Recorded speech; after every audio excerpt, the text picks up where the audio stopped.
As runners, we all challenge ourselves in ways we never thought possible, pushing the boundaries of what we're capable of to smash through targets and set ourselves new, bigger and better ones. This awesome hobby that we share gives us one thing in common, and it brings us together as a community. Whether you're working towards completing your first parkrun or you're a veteran of the sport who's run 100 ultra marathons, we all know the feeling of reaching that maxed out effort and our own red line.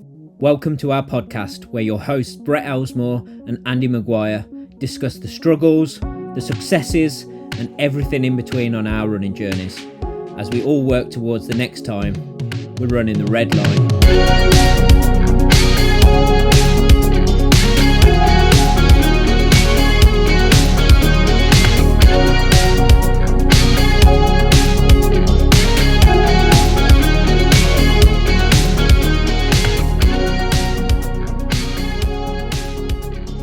Hello and welcome to episode 105 of Running the Red Line. I am your host Brett, and I am joined as always by my co-host Andy.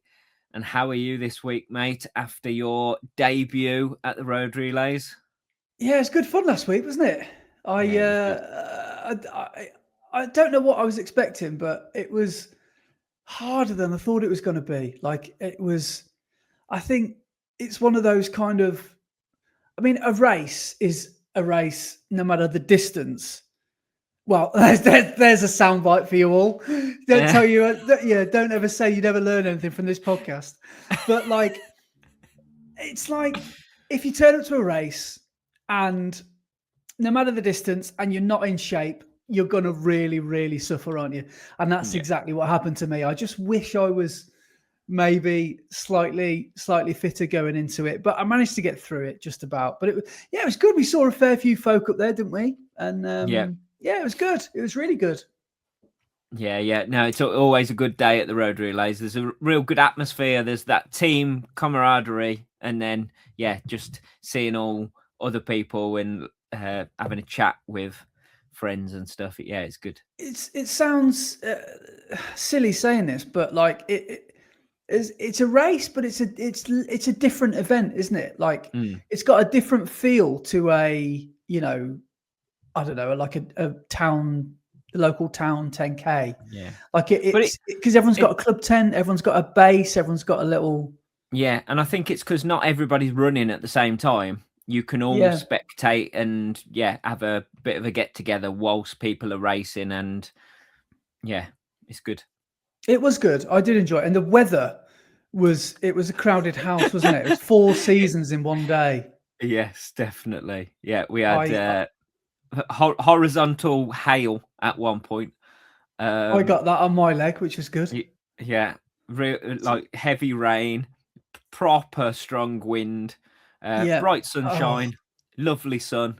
But you were right when you were saying the forecast, because yes, it was like 10 degrees or something, but the feels like temperature was freezing, wasn't it? Because of that, I guess, northerly wind. It was like bitterly cold. It literally felt like zero. And I'm really glad that I quadruple layered because when your leg is over, obviously you wait and see how the race develops, and you don't want to just do your leg and shoot off. It's not really about doing your bit and then going. It's a team thing, isn't it? So you want to stick around for the whole lot. But I mean, you know that more than anyone, because you got there way before the start and you were on last leg. But I was on third leg, so I was able to just wrap up and hopefully stay warm for the rest of it. See, I was chatting to Yarrow about this. I left my house, and whilst I was packing my bag and everything, I had a raincoat in the back of my bag, and I grabbed that and went, I don't need that today, and chucked it on my bed and left it. And I just left the house in my t-shirt and hoodie, and that was probably a mistake. Did you have a shocker getting home after I left you on the train? What happened?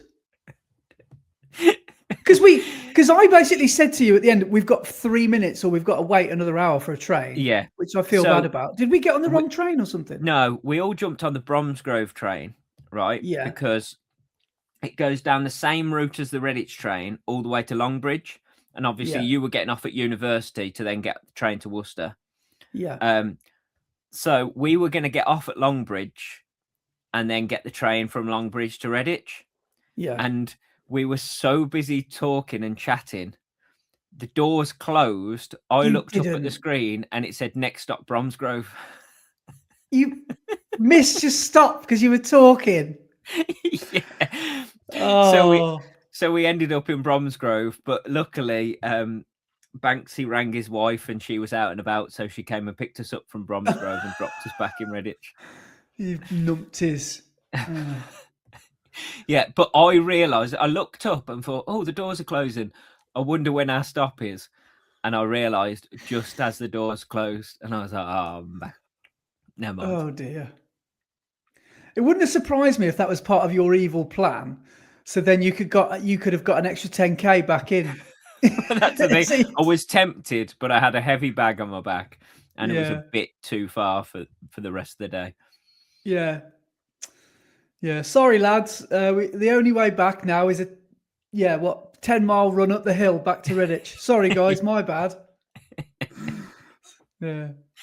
But just as I was leaving, I saw you and Yarrow were in a debate about Runner and AI training plans. I thought, I'm not going to intervene.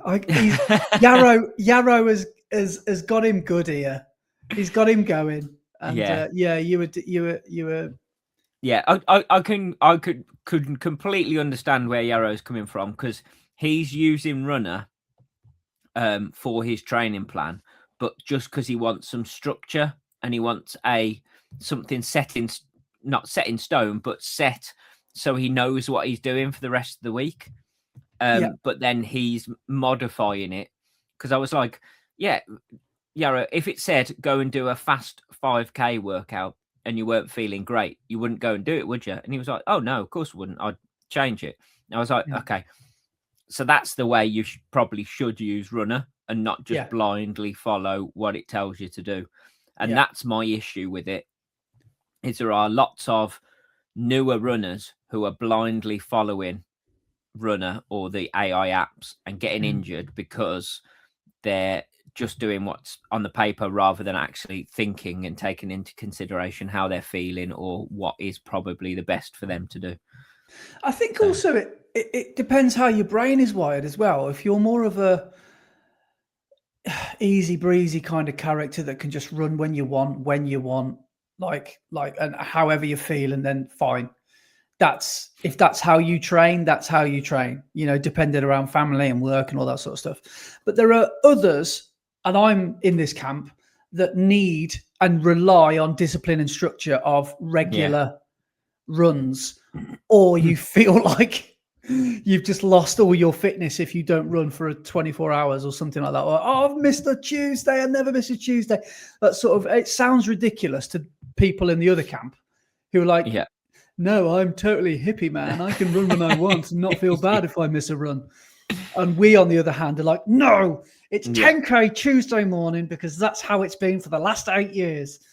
And I think when I remember thinking back to my Brighton plan, was that 2022? I got a Ben Parks one, and I'm actually, I don't know if it's a rite of passage to do this, but when you sign up for your first marathon, I mean, maybe it's different if you were signed up for your first marathon in 1996, but now you sign up for your marathon and you know that there's work to be done. You just know there's there's almost like a certain road that you take to get to the marathon in the form of a training block usually.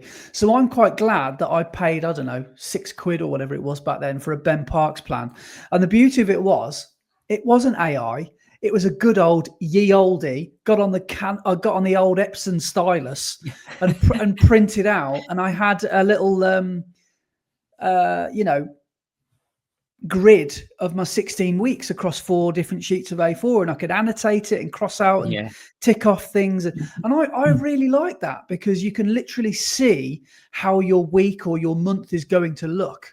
And let's say, early on in your training block, you book a half marathon or a 10K in, you can book that up, you put that on your calendar, and it's exactly the same with your phone calendar, isn't it? And I imagine, I've never used Runner, but I wonder if Runner pops up on your phone calendar. I don't know. So you can see, all right, next Tuesday, I've got 10K to do or whatever. So I don't know if it works like that. But no, I think structure is good. That's where it's good, is the structure. Yeah. The bad bit is trying to push you to do workouts that you're either not ready for or not in the place to be doing. The one that gets me about Runner, and the feedback I've had from people that have used it, is the one thing that gets me, which I can't get me around, is people doing 10K pace on long runs, like in marathon training. That's, to me, that's crazy. Like, not crazy, but you're almost doing training for super fit elites, that having to dig that kind of effort out at the end of a long run. If you're doing 10K pace, that should be in your speed sessions during the week, not during your long run. Your long run, I reckon, well, whilst you're marathon training, your long run, the effort shouldn't be faster than marathon pace, I don't think. Yeah, I agree with that, because if you think about in terms of your priorities, like let's just say your marathon is, coming up in 8 weeks or 16 weeks or whatever, your marathon is the super objective, and the races you do along the way, they're incidental really. They're just tune-ups, I guess. But for that reason, the marathon is the priority. So the marathon pace is what you're working towards. Yeah. And learning that marathon pace is the most important thing. So that's the thing. Yeah. Learning it and knowing how it feels during a long run, not running faster than it during a long run, because you're then getting into your head a completely different pace and a completely different speed to what you actually need to be doing. I'm not saying don't run faster than marathon pace, but as I say, do those during your speed sessions during the week, and then get into the mindset of, this is my marathon pace. And you'll find marathon pace still feels hard in the long runs, especially when you're putting in big blocks and on long runs. Yeah. It's it's never going to feel easy, because you've got loads of training in your legs. Hopefully, when you get to marathon day and you've tapered properly and you've got fresh legs, that's when it feels easy for the first half of the marathon, and you go, oh, this pace is lovely. And then it starts to bite when you get to that second half. Like, I don't mind. Well, I've never done this, but progressing past marathon pace towards the end of it, and maybe doing a mile here or a mile there, a bit faster than marathon pace. But like blocks of 10K pace, or like, I just find it like bizarre. Like, it's like it is like a robot has written this plan, because that's exactly what's happened, isn't it? It's like, but I mean, isn't AI only as good as the people that put information into it? Well, so AI behind this, are there coaches that think 10K pace in your marathon runs, the marathon training runs? Is that where this all comes from? God knows. But AI, it's called artificial intelligence, but there is no intelligence in AI. It can't think for itself. All it does is finds information from other places and puts it together. So it's not actually thinking, it's just gathering lots of other people's thinking and merging it together. Yeah. So it's not really intelligence. It's more, I'm very good at Google searching. Yeah, I see what you're saying. But like, I wonder if the runner coaches who are affiliated with Runner, do they all buy into all this stuff? Are they doing 10K pace at the end of a 32K workout? No way. Surely not. Of course they're not. Of course they're not. Yeah. They won't use Runner, will they? But no, that's the thing. All the Runner affiliated people, they don't use Runner for their training. They've got proper coaches. But what about for beginners? Do you think it's good for beginners? I think Runner is great for newer runners, just as long as they don't blindly follow everything it tells you to do. Because it's great to get that structure in place and get a routine in place and everything. But as I say, if it tells you to go out and do a stupidly fast speed session, and you're still fatigued or got a little bit of a niggle, or you've had a really hard day at work, or you're just feeling under the weather that day, don't just go, oh, well, Runner's told me to do this, so I must go and do that.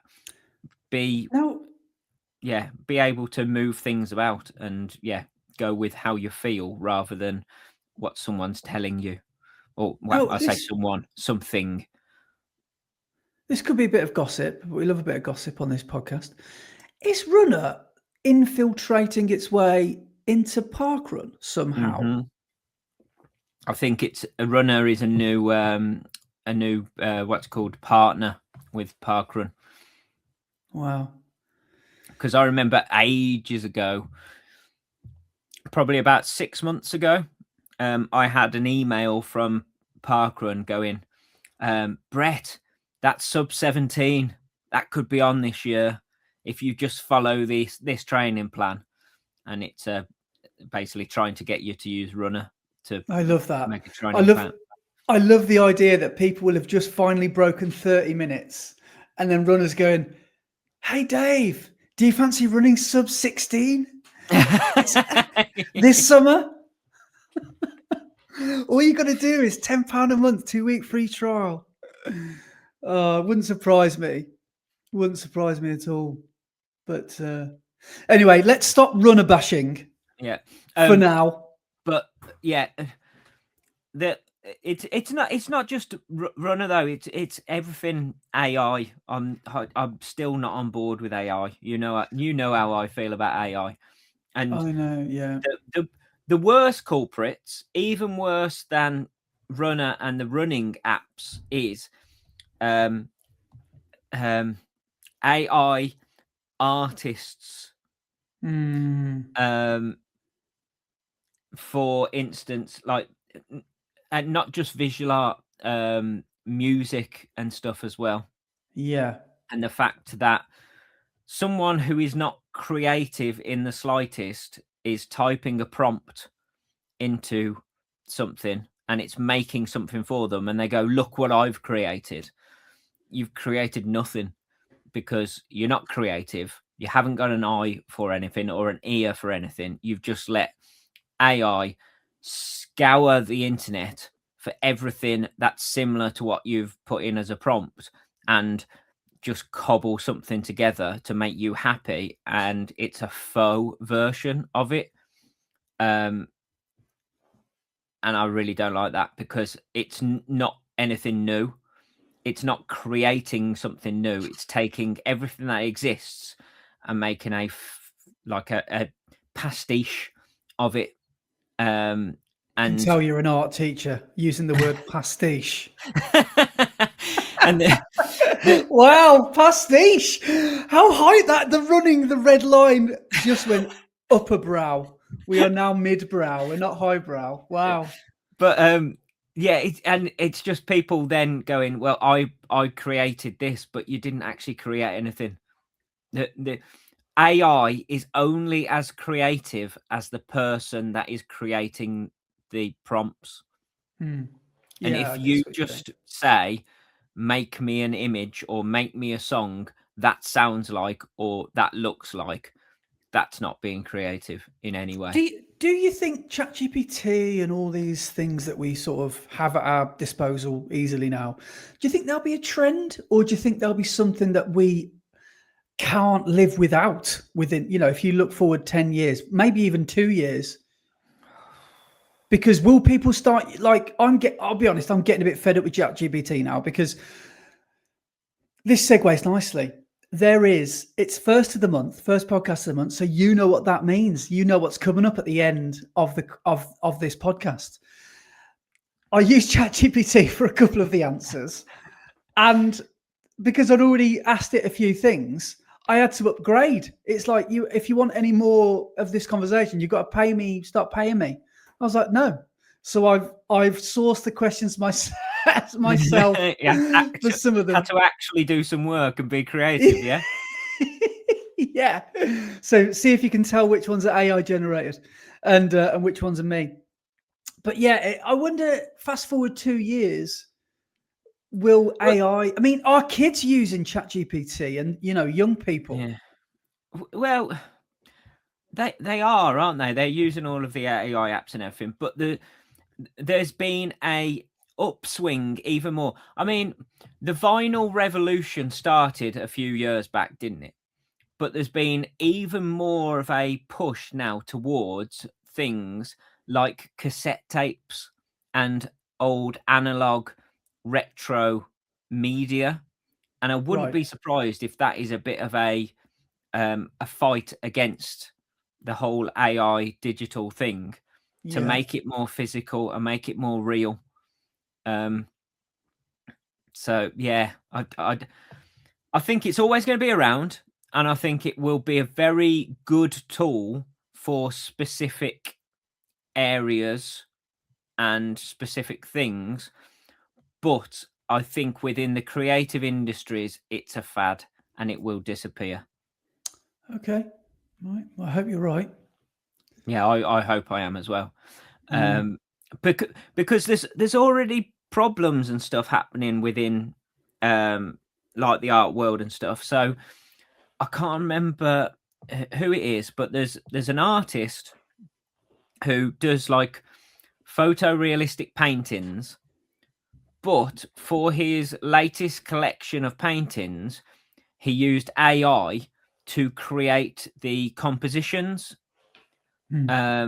before he painted them. So they are paintings that he's painted, but they're AI compositions. And to create these compositions, he's obviously just asked it prompts, and it's grabbed images from all over the internet and put them together in the way that he wanted, and he's just painted it. But some of the imagery in his paintings that AI has put in there are other people's paintings.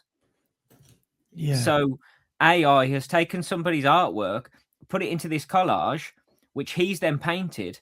So now he's painted a copy of someone else's painting, and the whole copyright problem then comes up because he's saying, I've never seen this painting before in my life, so it can't be a copy. But he's copied it directly because the AI has just put an exact version of that painting, and it's the same shadows, the same style, the same look, the same position. Everything about it is exactly the same. Yeah. But he's saying, well, I've never seen that. But he's indirectly reproduced it. Yeah. Basically, yeah. So that's causing all sorts of problems like that. And yeah, he's saying that he's using AI in a creative way, but that's not really creative, is it? Yeah. Taking someone else's thing and just plonking it in. And don't get me wrong, collage is an artistic form, and you can take images and photographs and things and collage it together. That's been done since the dawn of time of art.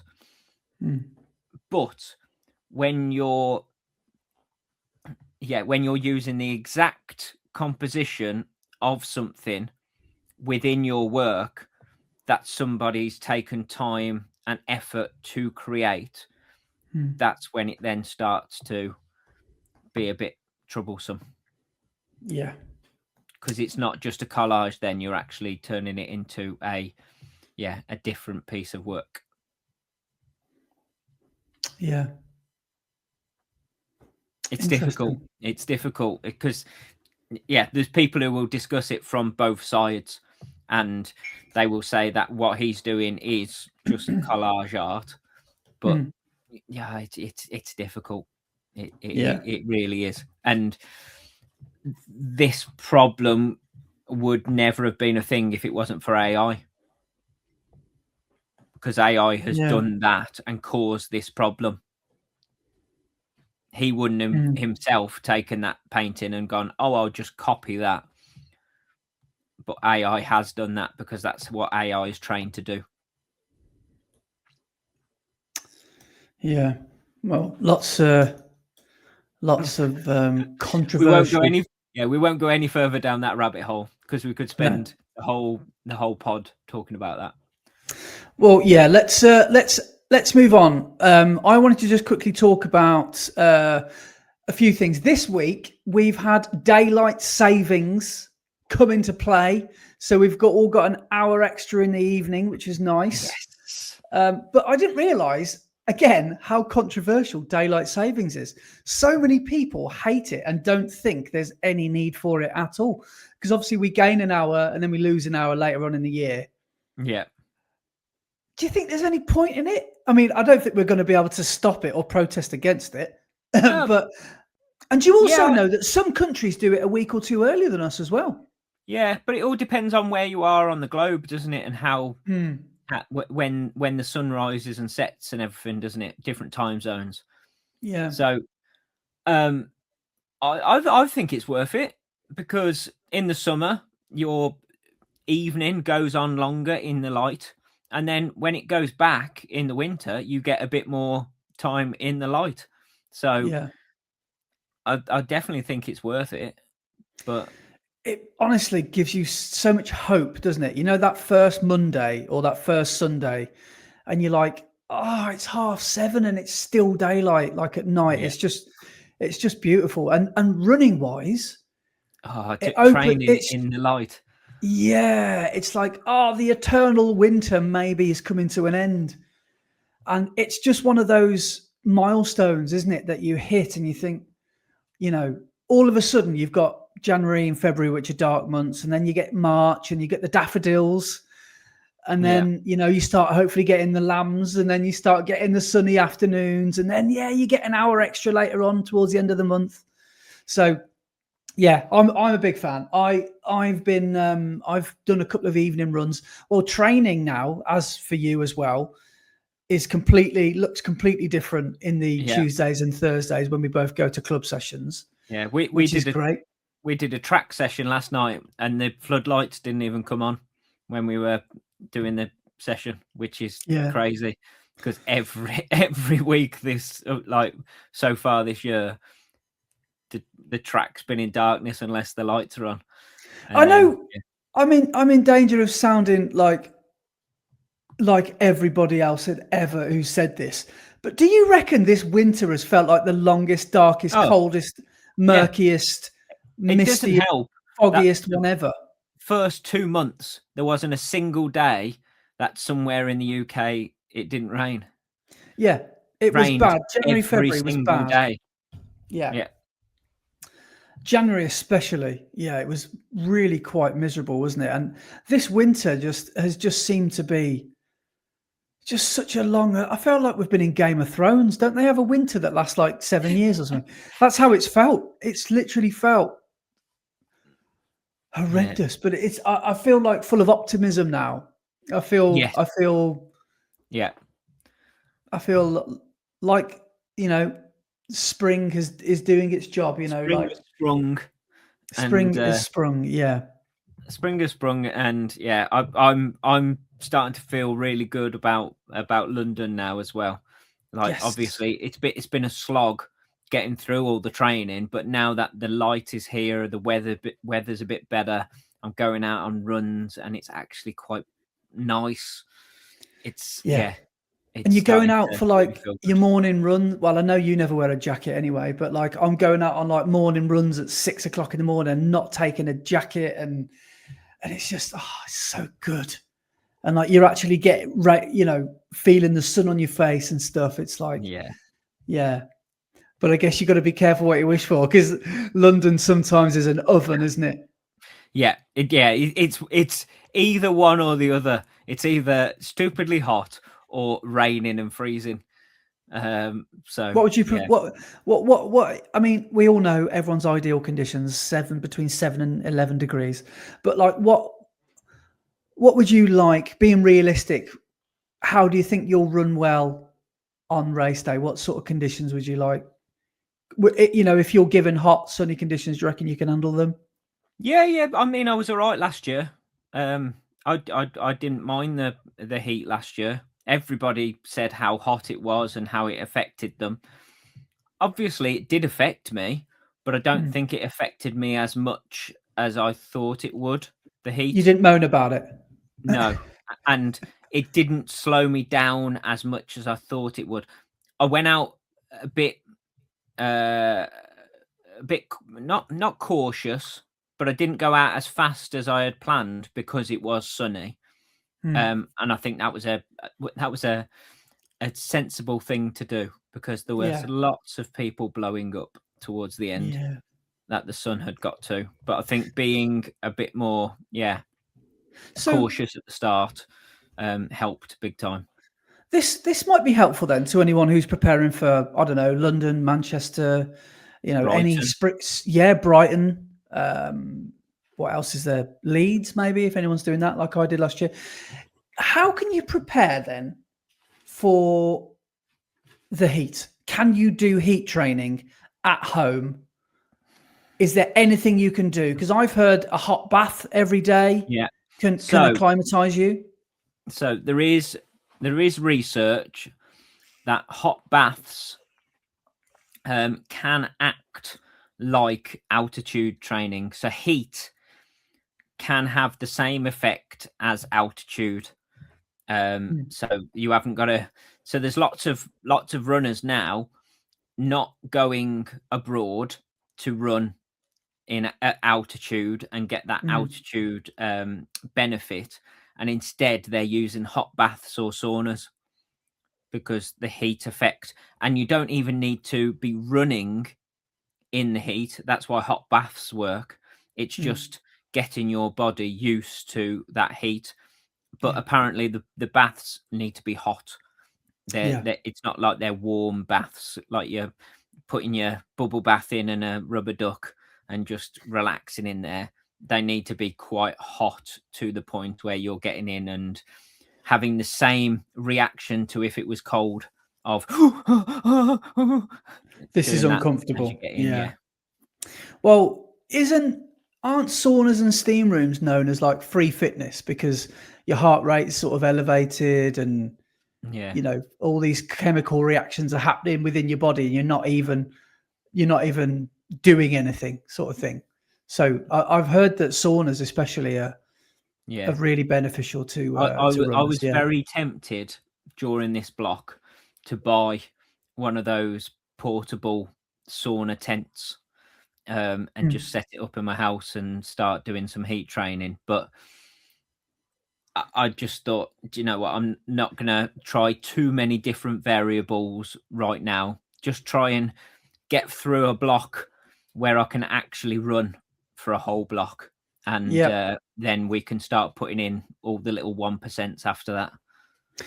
What do you think about those old school methods, done by like boxers, like Nigel Benn and Frank Bruno and stuff, where they'd go for a run with like a bin bag on? Do you think there's any think there's any benefit with carrying a tire? Or, do you think there's any benefit? Well, all right, going back to the bin bag thing, because that does make you sweat, doesn't it? Probably. It does make you sweat, but the problem with that is the bin bags aren't breathable, so you're not getting rid of that sweat. It's just sticking on your body.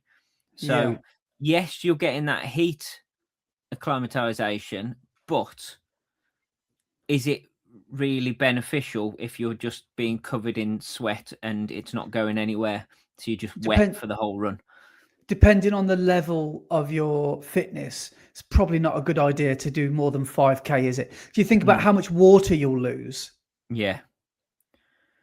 Doing a half marathon with a bin bag on, not a good idea. Have you seen you can buy track suits now, which are specifically designed for that? Yeah, are they just called heat suits or heat? I'm not sure. Because you could get on the treadmill, couldn't you, and just pretend you're Liam Gallagher and get a Parker on and just go for a jog. But I mean, these heat suits. You wouldn't be able to jog if you were wearing a Parker like Liam Gallagher. You have to lean back and do that, wouldn't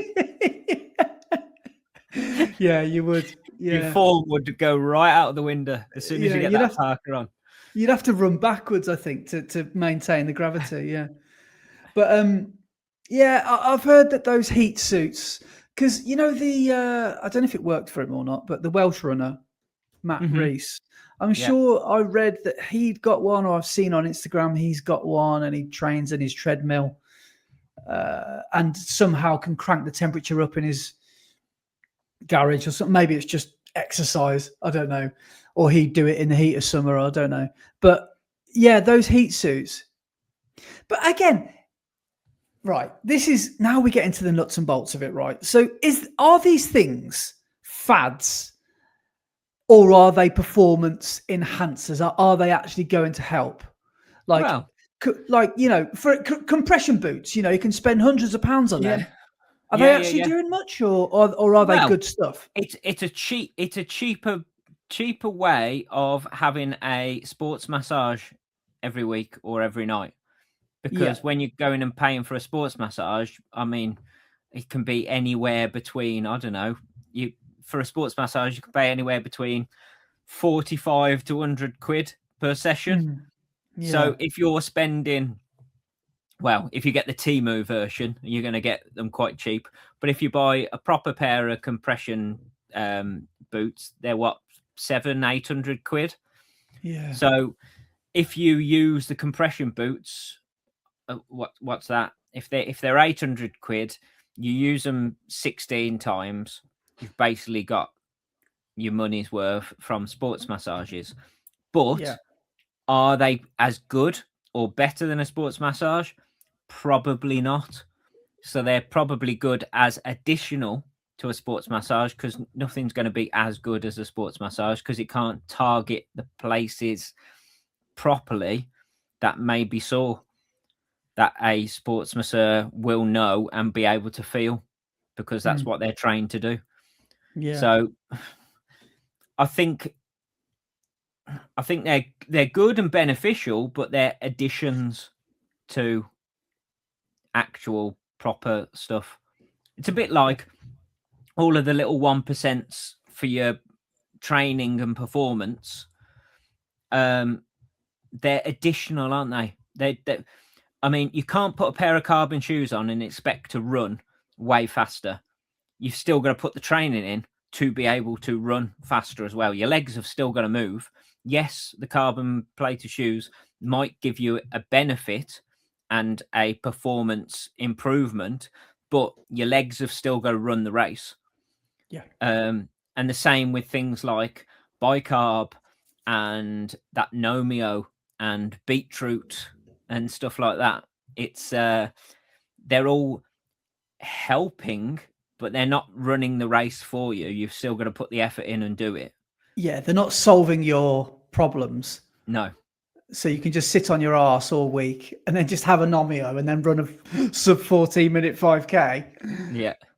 Yeah. You've still got to put the work in, isn't it? And that's what I think I've always, or not always, in the last year or two, I've really learned is the value of just, I don't know what you want to call it, like the core running principles, hills, run easy, run hard, just run a lot. Yeah. Like don't overcomplicate it. Yeah, as I've always said, if you want to get good at something, you do more of it, and that's how it's been forever. Like with anything, well, they talk about what is it, 10,000 hours? They say once you've done 10,000 hours, you can say you're proficient in something. So like learning an instrument or learning a skill, 10,000 hours, and you can be proficient in it. So how do you get to that 10,000 hours? Do you do it an hour a week? It's going to just take listen you a long to 4 time of to our get there. podcasts. Yeah, but it's going to take you a long time to get there if you're only doing it once or twice a week. Whereas when you're doing lots of it every week, you're going to make improvements much faster. Yeah. But I think those old school, I hate to call them values, but of just good old hard work are just the best things, aren't they? Obviously we've got these AI training coaches and all these things, but there's nothing that will really beat hill running, or going out for a long Sunday, Saturday run, whatever it is, or having a hard effort once a week, or there's nothing that will replace that and learning for yourself rather than being spoon-fed it. Yeah. Those kind of core values. Yeah. Until you put yourself in the well and know how hard, like, working hard feels, you're never going to know what it's like. So you need to do that multiple times to know that on race day or when the going gets tough, you can push through it, because the first time it happens, it's horrendous. Yeah. Do you remember the first time you properly hit the wall? Was it London Marathon first year? First time? Yeah, because that was my first race. That was the first time I'd ever done a race. How far into the race were you? I reckon probably not even halfway. Wow. I started cramping, and I got cramp in both hamstrings. Then it went into both calves, and then it went into both quads. And by From the end halfway, of it, and it slowly got worse as it carried on. By 20 miles, every part of both legs were just full of cramp. I was like the Tin Man. If I bent my leg, it just went into like cramp and spasms. So it was like trying to shuffle to the end.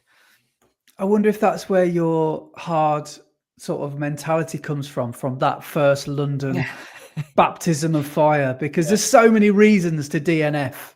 Oh, yeah. We all have those feelings sometimes, don't we? Like, why am I doing this? Literally, why am I doing this? No one's forcing me to do it. No, if anything, I'm paid to do it. This is a hobby. This is what I do for fun. I thought that when I was doing the River Severn, I was like, why am I doing this? I remember getting out of bed on day 5 and I couldn't even walk to the front door. And I thought, I've got to run an ultra. Well, I've got to do an ultra marathon today. Why? I could have a break today and do it the day after. Do it next week. I don't have to do it today.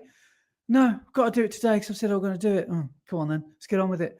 But it's like there's so many reasons to not do something. But whenever in your life do you face this level of stubbornness to do something you don't have to do, but you do it anyway? Yeah. But that stubbornness and that resilience, you then put into all other aspects of your life. Yeah. And you then become better at everything that you do because you've got more resilience against all things that go wrong. That's one of the reasons running is so good, because you come up against all sorts of issues and all sorts of problems, and it makes you into a better person if you can get through it and get out the other side, because you can then apply that to everything else that you do. Yeah, I'll drink to that. Cheers. I think that's a good assessment. Running is like a metaphor for life, isn't it? And one of my favorite things is so simple about running. You learn to battle that side of you that is a quitter or has been a quitter. And you really, really fight hard against the urge to quit. Yeah. And when the going gets tough, I'm going home. No, I want to be more like Ronan Keating. I want to be the tough get going. But I was going to say on the subject of us being so uplifting and positive, and all this springtime mentality and all these green shoots of optimism. It's Easter weekend. It's currently Good Friday today. Yes. So what have you got, or will you be given any eggs on Sunday? Will you be having a bit of a chocolate fest, or are you too old? Are you too old for that now? I haven't got a clue. Is my honest answer. Normally, family do buy eggs or chocolate for each other, and we all exchange edible gifts. But But yeah, I haven't got a clue what people are planning this year. I'm useless. I always leave things till the last minute or forget. So do you know that is bad for Easter because there are no eggs left on the shelf from about 2 weeks before Easter onwards. It's ridiculous. It's like they get a batch delivery, all the supermarkets do, in just after Valentine's Day's finished, and then they're gone. When they're gone, they're gone. They don't seem to replenish stock, and it's just. I always used to like waiting until after Easter, and then everything was reduced to half price, and you could go and buy it and then distribute it afterwards. But that doesn't seem to happen now. It's always like the dregs that are left that are reduced. Yeah, There's never anything good left. You get the bounty one or something. What bounties are good. Oh, we've had this conversation. Yeah. Do you really not like bounty at all? Well, they've got a bad rep, haven't they, as being the rubbish one in the celebrations box and stuff. I quite like coconut. I don't mind chocolate coconut. If anything, it's actually really quite nice. It's actually quite pleasant. But it's just got a bad reputation, hasn't it, bounty? It has. Yeah. I think I quite like bounties. Especially the little ones, because you can do it easier and better than you can the big ones. But like Cadbury's cream egg, how do you eat yours?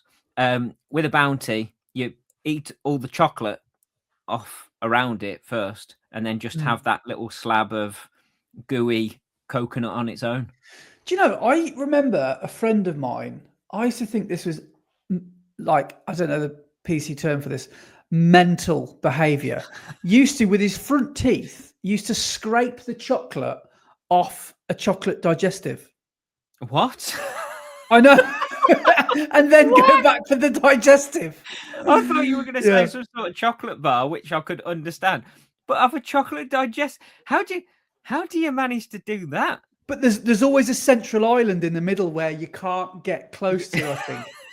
So where it gets left to the end. That's mad. I thought that was a bizarre technique. That is bizarre because like a double decker, you eat all the nugget or nougat, whether you're posh or common, off the top, and then you've got the nice Rice Krispie treat at the bottom. Different chocolate bars you eat in different ways, but a chocolate digestive, that's crazy behavior. Yeah, that is mental, isn't it? I don't. Maybe that was. I can't remember who. I will admit I do it with Jaffa cakes as well, though. I eat all the cake off the bottom and then just have the orange slab on its own. Can I just shock you? I don't like Jaffa cakes. Oh, wow. I don't really know why. I think it's because our family, we never had Jaffa cakes we never had them as kids. So I've just grown up, and I think I'm doing them one of those things where I probably would quite like them. But whenever I've had them, I don't think I've liked because what's inside the Jaffa cake, if you know what I mean? Like, is there a creamy bit in the middle? No. So it's just a cake bottom, and then it's got a slab of orange jelly, and then a coating of chocolate over the top. Yeah. See, that doesn't fill me. That doesn't make me want to just thrash to the supermarkets and go after them. I just don't want to. I just don't. I don't know what it is. I just never really. They've done some other flavors as well, like recently, and there's some really good ones. Like they did some cola bottle flavor ones. So like the instead of being orange, the slab of jelly was like cola bottle sweet flavor, and they did some cherry ones, which were very good. And they also did some hot honey ones, which was they were great. That sounds good. Hot honey's getting trendy now, isn't it? We went to I don't know if I said this on the podcast. I wish I could remember the person's name now. Maybe they'll listen to the podcast, maybe not. I don't know. But we went to our local market, and there was a guy. I was just walking with the dog and with Laura, and they were like, "All right, Andy." I was like, "Here we go." And they were a vendor, and I was thinking, I'm gonna have to buy something now because they've just said, "Oh, I love the channel." I was like, "Oh, what are you selling?" So they were local honey sellers, and they've got a bee farm, I guess, in near Timbahonga. That's how we were chatting about Timbahonga 10K. So we ended up buying some honey because they did some hot honey, and it is tremendous. Yeah, you can put it on your pepperoni pizza, on your roast potatoes, and I really remember glad I made that purchase. You'd never tried hot honey, and we had that pizza, didn't we, at your house that had the hot honey sachet with it? And I was like, oh man, have you never tried this? It's incredible. Because I in the past I've had hot honey on like my breakfast, so like on my porridge and yogurt and stuff. And mate, it's incredible. It is good stuff, isn't it? And hot honey on eggs as well. Oh yeah. What, on scrambled eggs? Any type of eggs. On a fried egg? Yeah, like on pancakes. American pancakes. So pancakes, fried eggs, bacon, and some hot honey. No, I would never have even considered. Yeah, this is an idea of how much I'm changing as a human, as a man. The other day, went to had a little gap in my diary, so I was like, oh, I don't want to go home. So I went to a cafe in Malvern, a place called Papa's. Really good cafe, actually. And usually, great advert. I was about to mention the Jaffa cake advert, saying that is that the most iconic of all time. But that Renault Clio one was pretty good, wasn't it? Papa? And so I ordered the pancakes, and I would always go for bacon and maple syrup, like always, because I'm just like the blandest person ever. But I went for the fruity pancakes, and it was phenomenal. So it came with blueberries, raspberries, and a topping of cream on the top, which I would never have. And that really, with I guess, I don't know what the word, I'm going to sound like a real novice here. Is it called a roulade? No, not roulade. Pomade. I don't know what it is. Like a red raspberry. Roulade is like a meringue roll. Okay. That you have at Christmas. Christmas. Why Charles Dickens days? But that's like, it's like a meringue, and it's rolled into like a Swiss roll shape, but it's like got cream and stuff in, and meringue. That's a roulade. A pomade or a pomade is for your hair. Oh, is it? Yeah. No wonder I don't know what that is then. What am I thinking of then? I thought it. Cool. Oh, coolie. Yeah. That's it. I knew it was some sort of word like that. Yeah. Pomade. But yeah, so it was really, really good. Really nice. My problem is in life, I read the first two ingredients, and they'll be like, yeah, I'll have that. And I don't read the rest of it, what it comes with. So I'm just, and yeah, it was great. Really, really nice. So fruity pancakes, and nice. No meat or anything. There was actually quite a lot of maple syrup. But nice. So that was good. Going back to Jaffa cakes, are you in the Jaffa cakes are biscuits or cakes camp? Well, I've always just thought that they were a biscuit. Because there's a correct answer, because it actually went to court. Well, what's the official classification of a biscuit and a cake?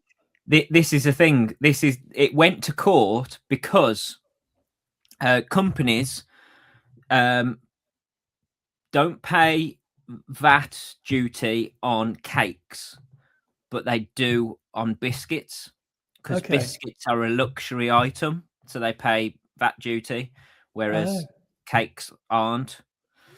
And Jaffa cakes went to court to prove that they were a cake and not a biscuit. Oh, right. So even though they're in the biscuit aisle, they at a supermarket, they are actually a cake.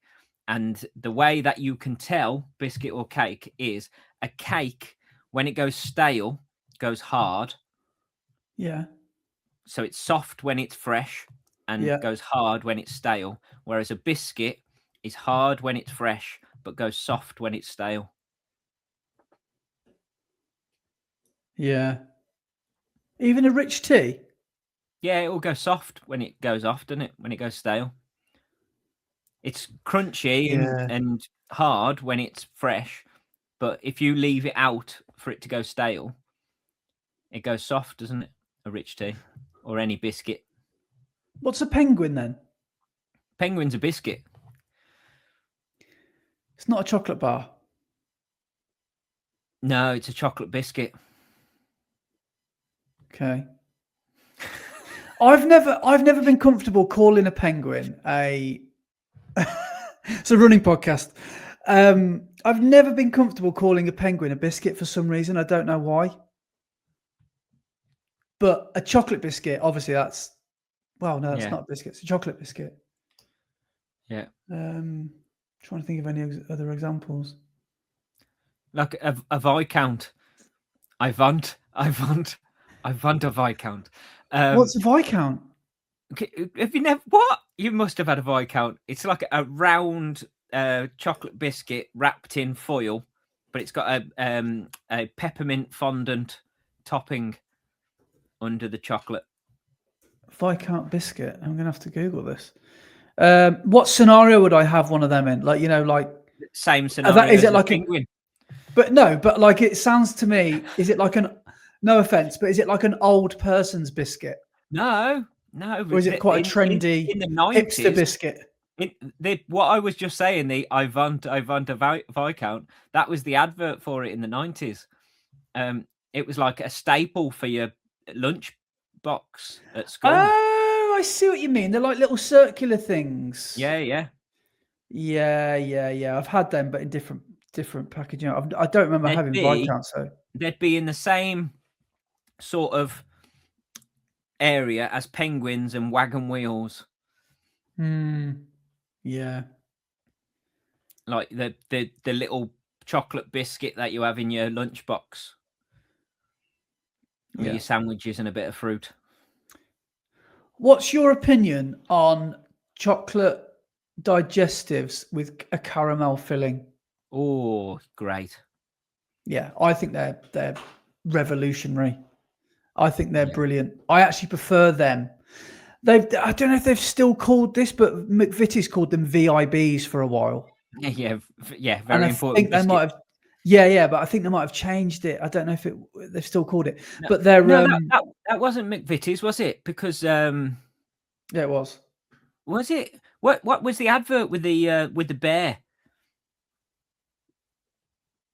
Was that wasn't McVitie's, was it?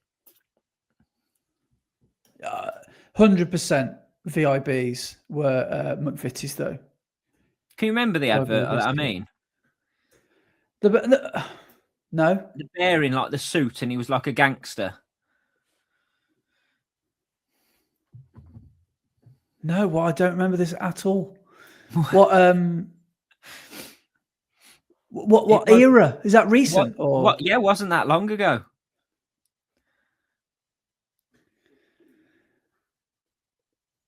No, I mean, I only watch YouTube really these days, and the only adverts I get are blooming Squarespace or Surfshark. That annoying Adidas one that keeps coming up, which is like the most annoying jingle I've ever heard in my life. Which one? There's an Adidas thing when they're advertising their line of like, and it's like, it's just got the most annoying song, most annoying sting, and it's about a 30-second long video. Wow, yeah. I haven't seen an Adidas. I can't. Yeah, it keeps coming up for me. And I haven't seen an Adidas lifestyle one. It's probably because they know they don't need to advertise to me. You're pointless advertising to you. Yeah. We're just wasting your advertising revenue there. Yeah. Should we move on? Yes, just quickly, just because I wanted to go back to it because it popped into my head whilst we were talking about it, and do you know we were saying about the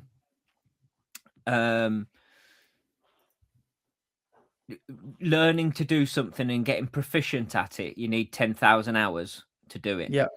Yeah. Have you ever seen the film, which is an incredible film, and I want to go and see the musical so bad, Groundhog Day? Yeah. Well, yeah, I haven't seen it. Is that Andy McDowell and what's his name? Bill. Not Bill Murray.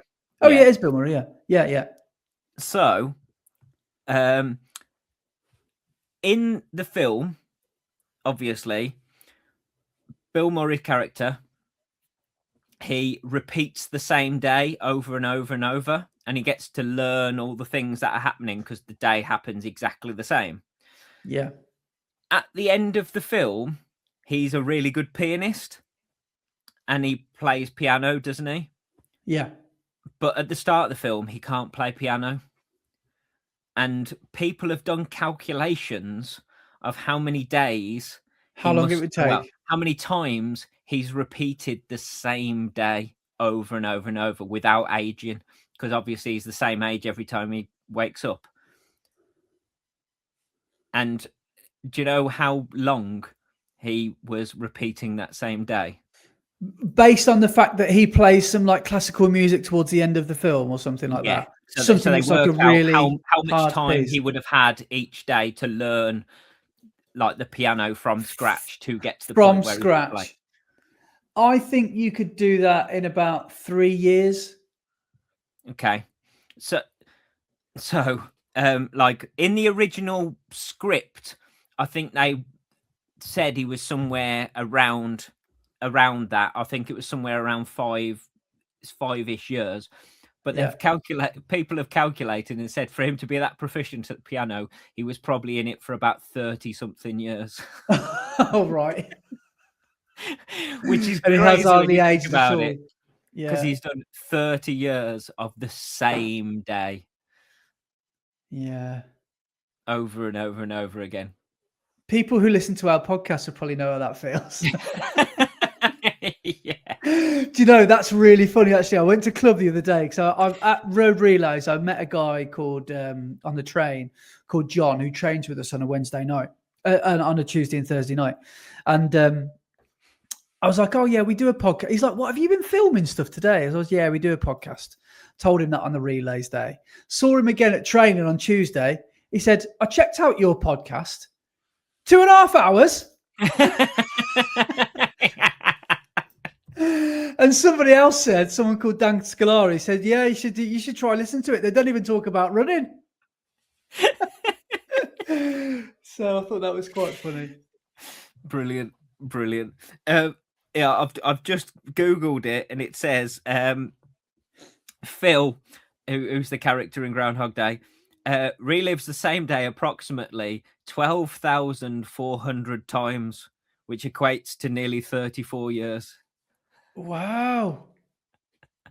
Right. Brilliant.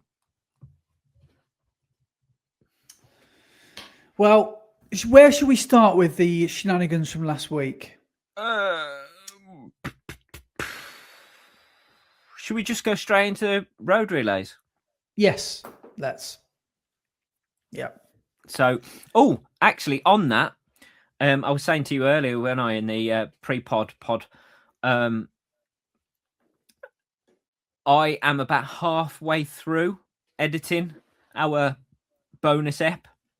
Yeah. So I'm hoping I can get it finished today and up tonight. So it'll be out on Friday evening. Fingers crossed. That's if I can get it finished today. So hopefully you'll have seen it before you listen to this pod. Yeah, I spoke to James Hillier, who runs for, is it Nolan Dorridge? Oh, sorry, James, I can't remember what club you run for. But I saw Big James and he was saying he lulled hard when you said on the podcast, if anybody does come and see us, come over and say hello. And then you realise that we will have already done the relays by the time we release this podcast. So yeah, he did enjoy that bit. I'm ridiculous, but there we go. Yeah, but road relays, it was a great day. We saw a lot of people, a lot of friendly faces, had a chat with a load of good people. But yeah, do you want to talk through your leg? Yeah, well, I was, for anyone that doesn't know what we're on about, it was 12-stage road relays day, which is everyone runs the same distance. So imagine a park run plus a little bit more, as fast as you can. It was 5.5K or 3.4 mile, wasn't it? Yeah. And the event started fairly late. It was 12 o'clock start and ended up finishing about 3:30, I think, 3-4 o'clock. And I was on leg 3 and we got there nice and early. I actually went up on the train because I'd heard horrendous things about the parking and the driving and getting there, which turned out to be not as bad as everyone feared. But I'm actually... It's because everybody went on the train because the parking was so bad. But I actually had a fairly uneventful journey up. So I changed at university from Worcester. It was dead easy. And then straight to Sutton Coldfield. And it was a 5-minute walk to the park. But I didn't really know much about the Sutton Park. I've heard that the Sutton Park course is difficult and it lived up to expectations. It was tough.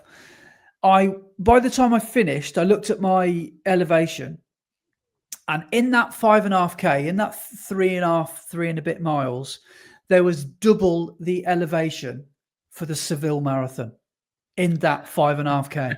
It was 81 meters, and I only clocked 40 in Seville. So it was probably, what did you get? 230 foot, 250 foot, something like that? Let me have a look and I'll tell you. But it was hilly. A lot of the elevation comes all at once rather than... It's a little bit like... No, I was going to say it's a little bit like the Warwick Half Marathon in a 5K. It's not, because there was quite a nice downhill section on the back straight, and then there's another hill to get up, and then there's a bit of a downhill finish, or a little bit of it just before the last bit. So it wasn't that bad, but it was the first hill was definitely the worst one. Yeah, 240 foot of elevation gain, and that's the profile. Yeah. So if anyone's listening to this, Brett is basically showing us a picture of like a pyramid, but instead of the top tip, imagine the top tip comes down and then you run down and you have to go back up again. And then you go downhill for that sort of final mile. The middle looks like the side of a Toblerone. Yeah, that's a good shout. Yeah. So it does fold in on itself. But the first hill, you clatter off really quickly. Like the first 800 meters is really quite fast. Then you've probably got, would you say, about a mile uphill? Just under a mile? No. It's about a K, isn't it? Yeah, probably. Yeah. When you go around that bottom corner, and then because you start to come up before you actually hit the hill, don't you? So it probably is about about that. And I looked at my watch, and of course I'm metric, so half you won't know what I'm on about. And I saw on my watch I was doing 3:15 a K for that first few hundred meters, and I just thought, I'm going to keep going. This feels all right. This feels good, because I know what's coming. I know it's a race. It's almost pointless looking at your watch. So when you race, you've just got to maybe not even be tactical about it and just run every single part of that course as fast as you can. So I was just thinking, I know I'm going to slow down up this hill, so why not just gallop down this hill? And that's what I did. And then I turned around on I'm back on myself to go up the big hill. And that's when I slowed down a little bit and got to the top of it and was blowing. And then as soon as you get to the top of the hill, you're greeted with a horrendous headwind, like a wall of wind for about what felt like 10 minutes. And then you go round a cone and then you turn back on yourself and you've got a nice downhill section coming down through the cone, through the woods from the cone. And then there's a little uphill drag, as I remember, but nothing too bad. And then it's just run as fast and physically as hard as you can to the finish. And I only got overtaken, I think, by the really fast clubs, because I thought by my leg it would still be quite congested. I thought it would feel like a park run, but it wasn't. I was on my own, to be honest, for all of it, pretty much. I overtook a couple of people, which gave me a bit of a boost. I was going to say, would you like the good news about your leg? So I'm just looking at the results here, and for leg 3, you gained for your club 5 places. 5 in your leg, yeah. Oh, that's good. Oh, brilliant! I didn't even realise you could get that data. That's pretty good. Well, as long as you didn't lose any places, that's good, I suppose. But yeah. So I remember just coming into that finish, and I was making some weird noises, and I was just not feeling 100% fit. What did you think about the uphill drag to the finish after you turn that really sharp right? Not pleasant, because you're trying to just run as hard as you physically can, and it's like, this is just unnecessary. And I think a team guy overtook me on that bit, and I tried to put my foot down, but I just couldn't. I just didn't have anything. But yeah, it was hard, and it was as hard as I expected it to be, if you know what I mean. But maybe one day I'll be in a better place to go and have another go at it, feeling a bit fitter. But I think I finished in about 22:37. I think I predicted 22:38 is your official. Yeah. So I thought I would get it finished between sort of 22 and 23. So I was not too far off that, which is around about just over a 20-minute 5K, which judging on that course, I think I was quite pleased with.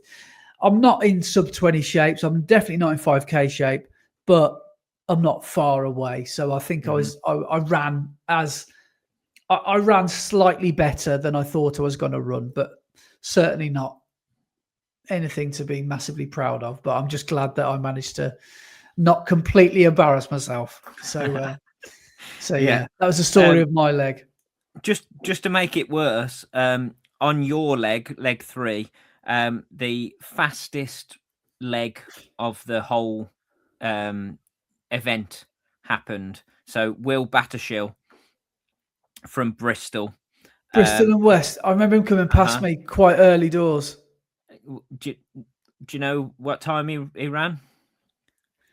Well, basically anything sub 20 is fast. Anything sub 18 is ridiculous. And I think he was, I don't even know what it was. Go on. 15:50. Yeah, so that's low 14s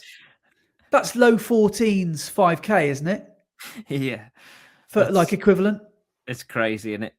That's really, really quite tremendous. And that was the level of some of the runners running with us that day. It was crazy. Yeah.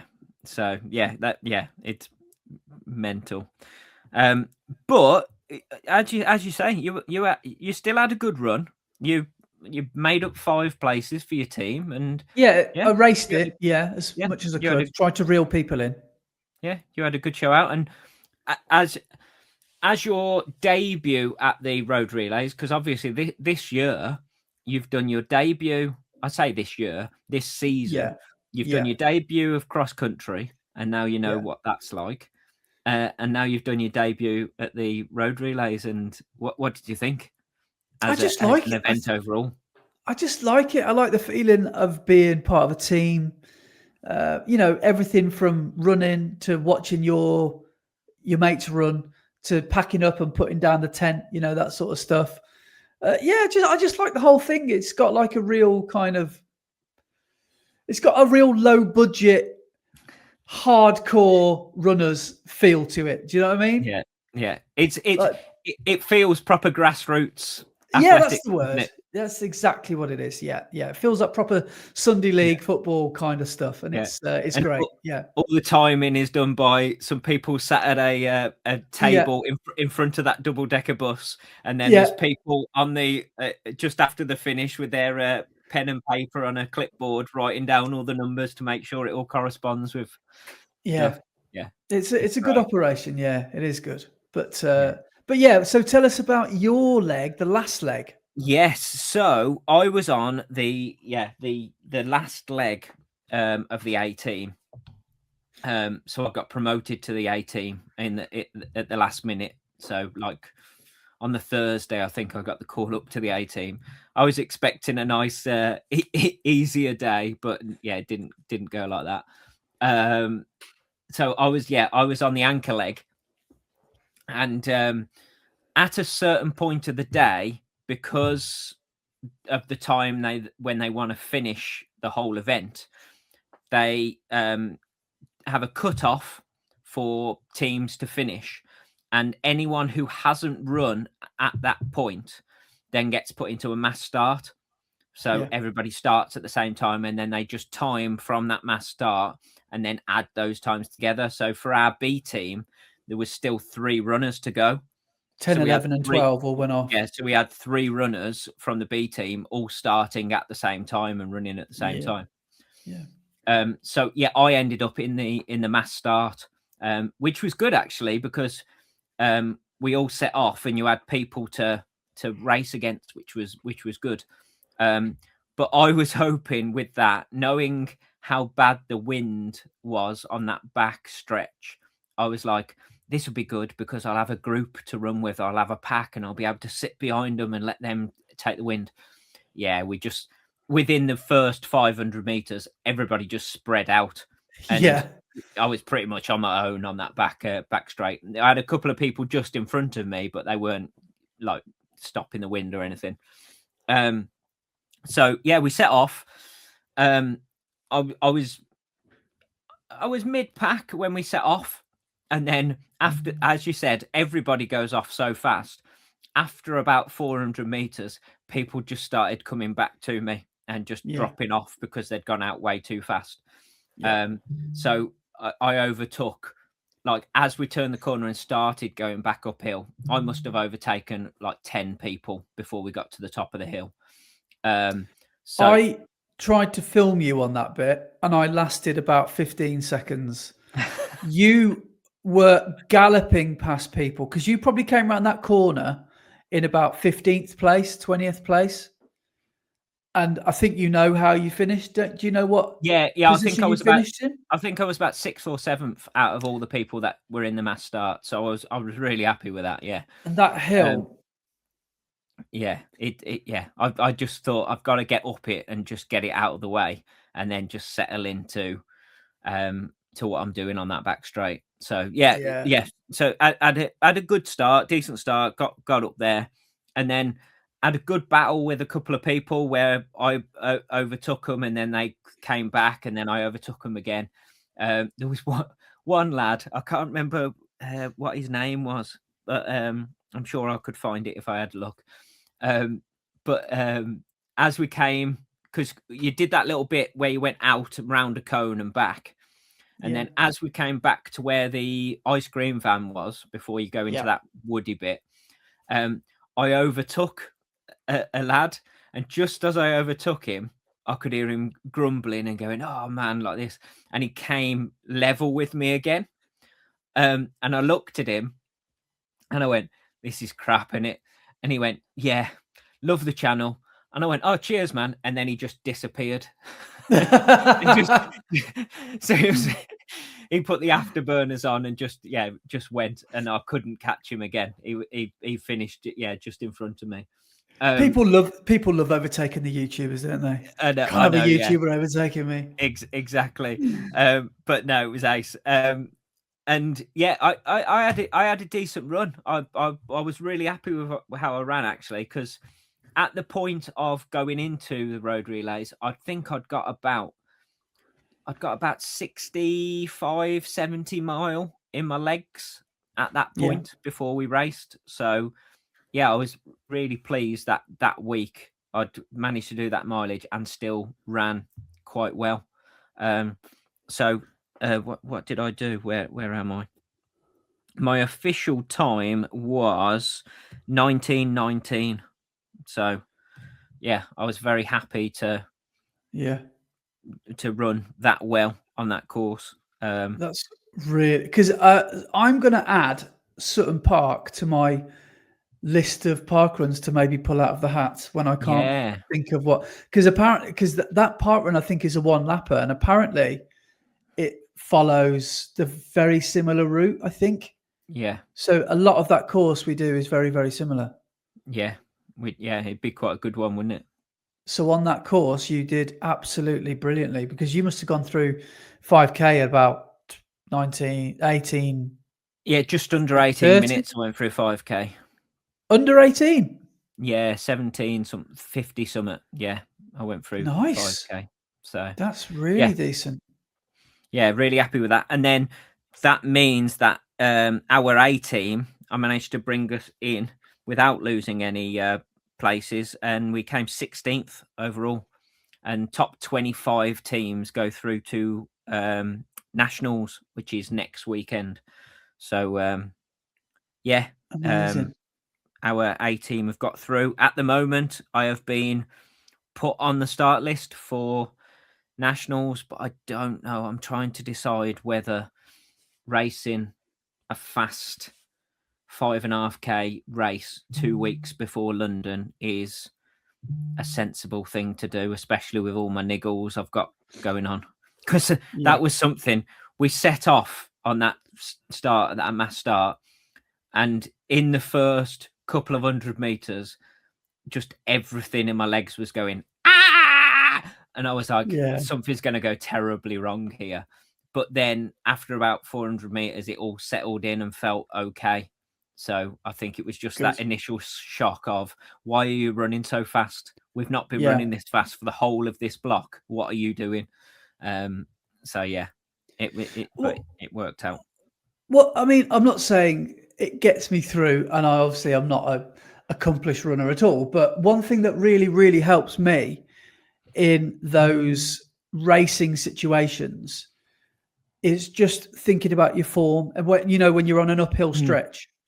So just trying to go back to basics and just think about your stride, think about your form, and don't try not to be sloppy.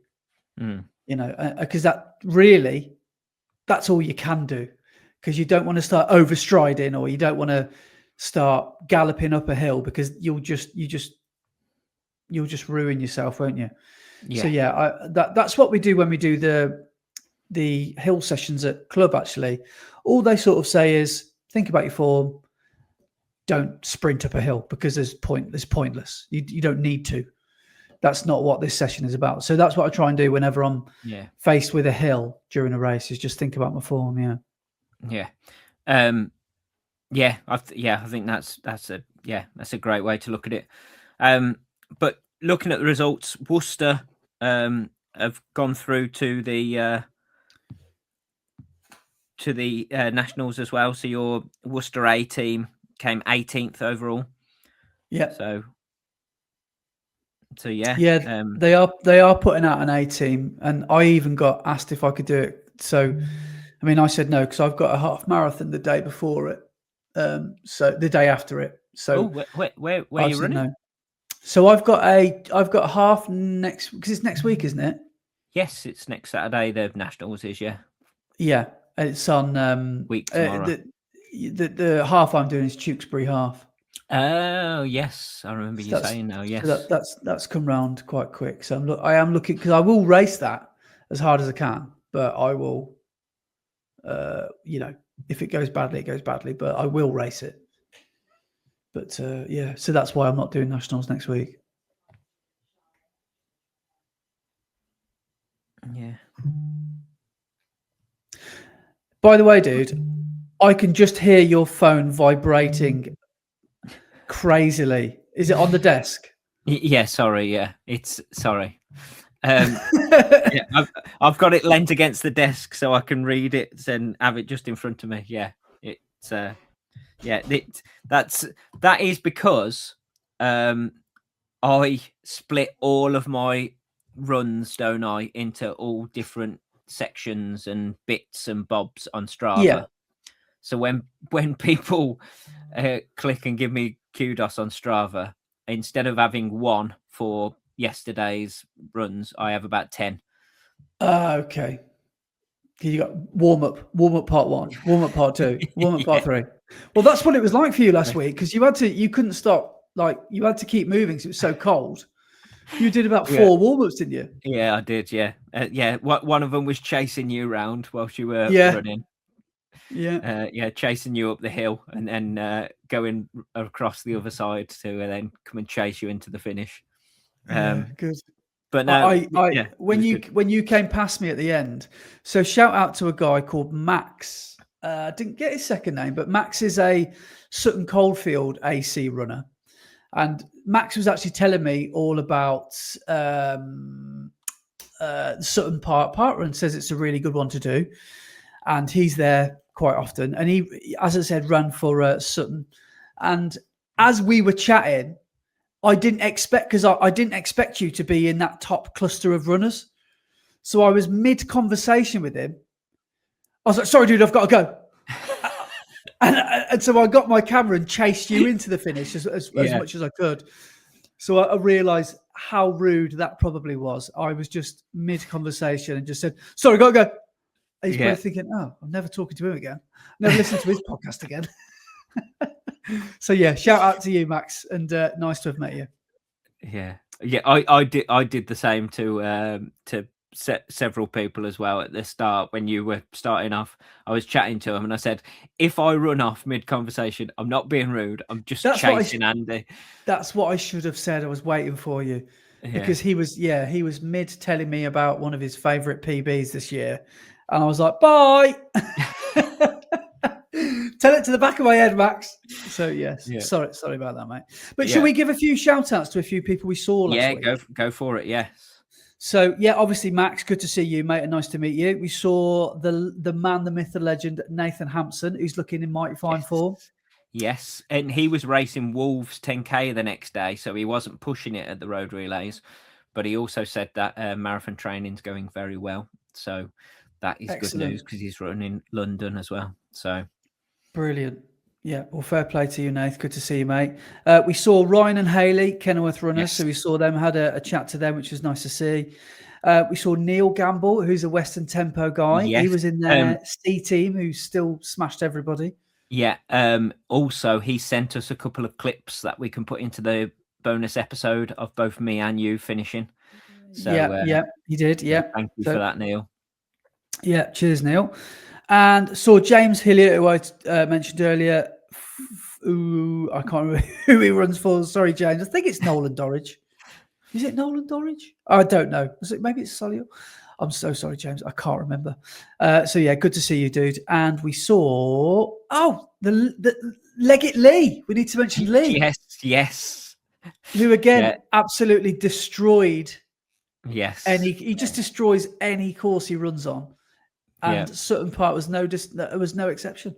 Yeah, he's running in fine form at the moment. So fingers crossed London will go very well. Yeah, so it's good to see you, Lee. And who else? I can't remember if we saw. We saw Sarah and David. Oaksy. Yeah, the Oakses. So good to see you guys. They're Centurions. So that was lovely to see them. Yeah.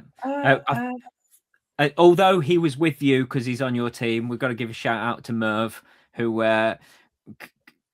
did his classic of I pointed a camera at him and he stopped mid-sentence and went completely silent. I've never known anyone just literally freeze like a deer in the headlights. He has that moment where he sees the camera and he just goes...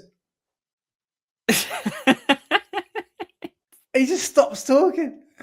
So, But Merv did really well. He was going to jog 25 minutes. And I think he ended up doing 21:07 or something like that. He's a good runner, Merv. He really is. And the reason he was going to jog it, which we should probably move on to, was because, like Nathan, he ran the Wolves 10K. Now, just to cut to his end result, Merv ran spectacularly well. Up until Sunday, I had got a better 10K time than him, which I'm sure he wasn't happy about. And he has done his sub-20s well. He's sub-19 now. But the sub-40, he'd never done it. And he ran 38:16, I think he ran. Amazing. So he ran really well. Yeah. But the amount of complaints, have you heard about the Wolverhampton 10K? Has he got an official time? Because did he even have a number? Well, apparently people, so low, I don't think anybody's chip time or bib anybody's bib got posted out to them, which is a usual run through thing. And then they ran out of numbers, didn't they, for people to go and collect them? So what they were doing was they were saying, just send us your Strava time. Yeah, come and see us at the end and we'll write it down. So you had to queue up again, having queued up for an hour plus, to get your bib at the end to almost report back to say what time you'd got. You could completely lie about it and they wouldn't even question it. And they wrote it down as an official result because I don't know how else they would have done it. And they said they were let down by the postal service. Is that a good enough excuse for a company of their size? No, I don't know. Because how many weeks in advance would they have sent out the numbers? That you would hope they'd send them at least a couple of weeks in advance. A postal service isn't going to take 2 weeks to post numbers. So that's their own fault. I'll guarantee they probably sent them out second class. And second class post at the moment is terrible. So if you don't send second class out at least a week in advance, it's not getting to the person. So Runthrough is fully at fault. You can't blame the post when you've had months to organise an event. So apparently the queues to get your bib number were bad in the morning. And what Merv said was ridiculous. He said that, because I remember doing this from when I went to do Wolves last year. It starts and finishes at the Molineux, the Wolves Stadium. And you just held on this car park bit. And there is like someone with a board saying sub 40 runners, and then there's like sub hour, sub 50, and then there's like someone that's like, I don't know if it says elite or 35 or something like that. But a lot of people obviously congregated with the sub 40. And then you've got the elite people who are always at the front. So Omar Ahmed and, some of those sub 30 runners, because there's always a couple of them at a run through event. So those guys went to the start. And as I remember from Wolves last year, you get let into the stadium, but you have to do a complete lap of the pitch and you have to walk it. As the sub 40 runners were being led into the stadium, a gate magically opened and in walked about 300 people dressed as rhinos, people in blooming, all sorts of costumes. And the sub 40 runners were behind those guys. And to walk to the start line, you're walking around the advertising boards, the space in between the pitch and the seats. So you can't say, excuse me to 300 people. You just can't get through them. So the carnage of the start was chaos. So Merv said he spent the whole first 5K trying to find a sub 40 pack, which he couldn't find. And then he realised he was going 38 pace. So he thought, well, I might as well just commit to that. Because everyone was running at different paces. It was like the Great North Run by the sound of things. Man. And so it sounded like a complete balls up on Runthrough's part.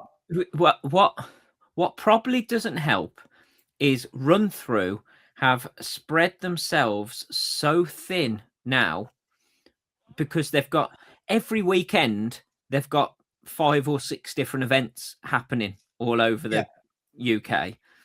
So their team of people who organise are spread across all of those events.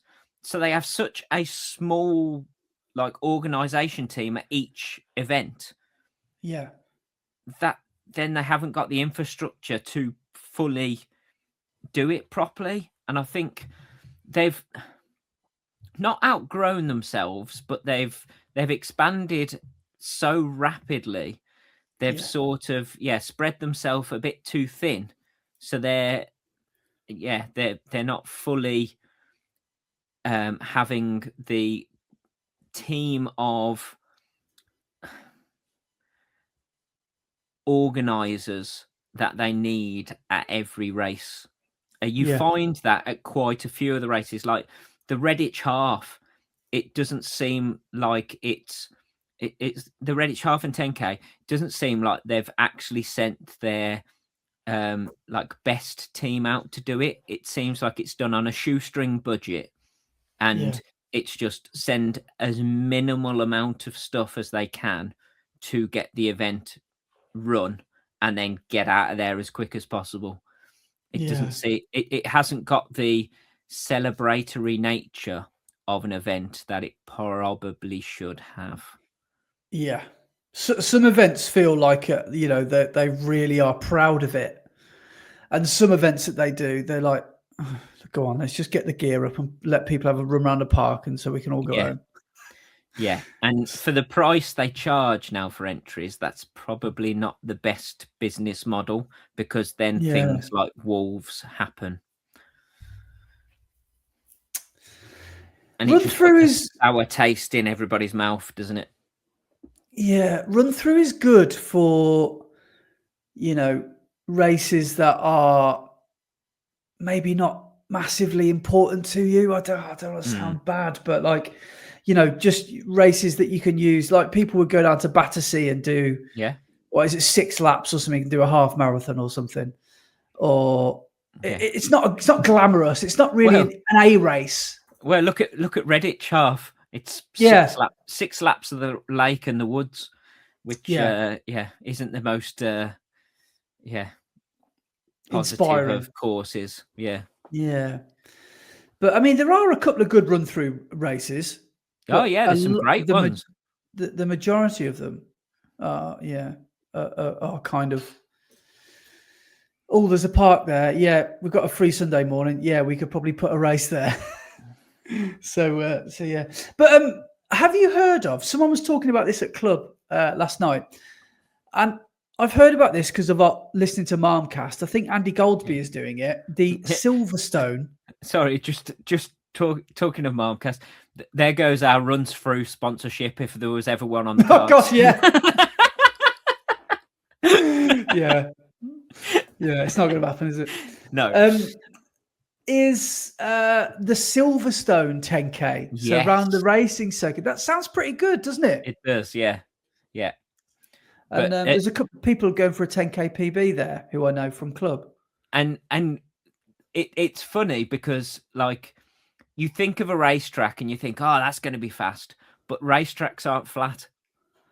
No. And I've also heard someone say last night that it could be quite windy as well. Is it really open? And there's no trees, is there? It's really exposed, I guess. So, just looking at the date here.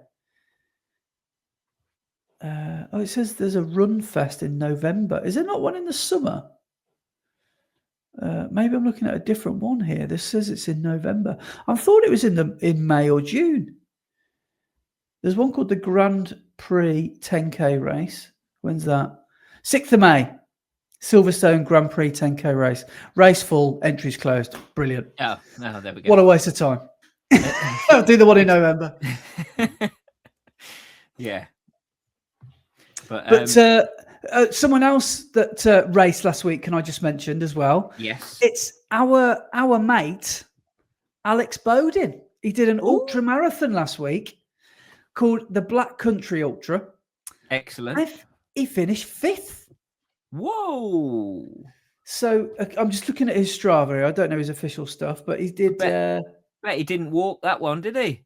Well, not by the looks of things, no. Unless it was a long distance walking association affiliated event. But no, it looks like he's absolutely smashed it and did it in 4.5 hours. What distance? 50K. Wow. Hang on, let's have a look at the elapsed time, Alex. Here we come. Official, unofficial. Elapsed time. 4 hours, 34 minutes. Excellent. Look at that. That's ridiculous. That's awesome. That's incredible going. Wow, that was one fast walk. Can't have been many hills. It was all flat. No, well done, Alex. That's amazing. Yeah, that's awesome work. So that was called the Black Country Ultra. So I don't know much about that race, but because he's gearing up for a big one, isn't he? Yeah, he's doing a 50 miler. I don't know if it's the North or South Downs Way, maybe one of those, I think. But yeah, looks like it sort of takes you up and around Wolverhampton and Dudley. Dudley. Riley Hill, Rowley, Regis. And yeah, looks like quite a good one. Excellent. Awesome work, Alex. Nice one. So, where are we now? Should we look at comments and emails? Yes. Right, comments. Where are we? Yeah, so first one is one that came in after we recorded last week, and it's from episode 103. But I was reading it and I thought I can't work out. I can't remember what we said the day after the pod, let alone a couple of weeks afterwards. So we've got a comment here from the Great 772, and it says, "Yes, Andy, if you didn't know any better and walked in with some Barry White in the background, it would be very suspicious. But I have no idea what that is in relation to."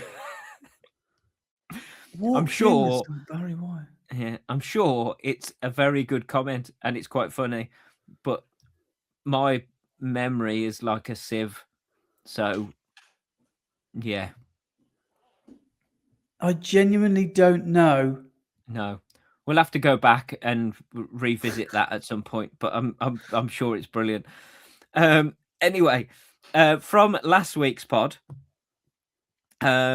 we've got first comment from Matty MCR89, and he says, "That set list sounds amazing, Brett.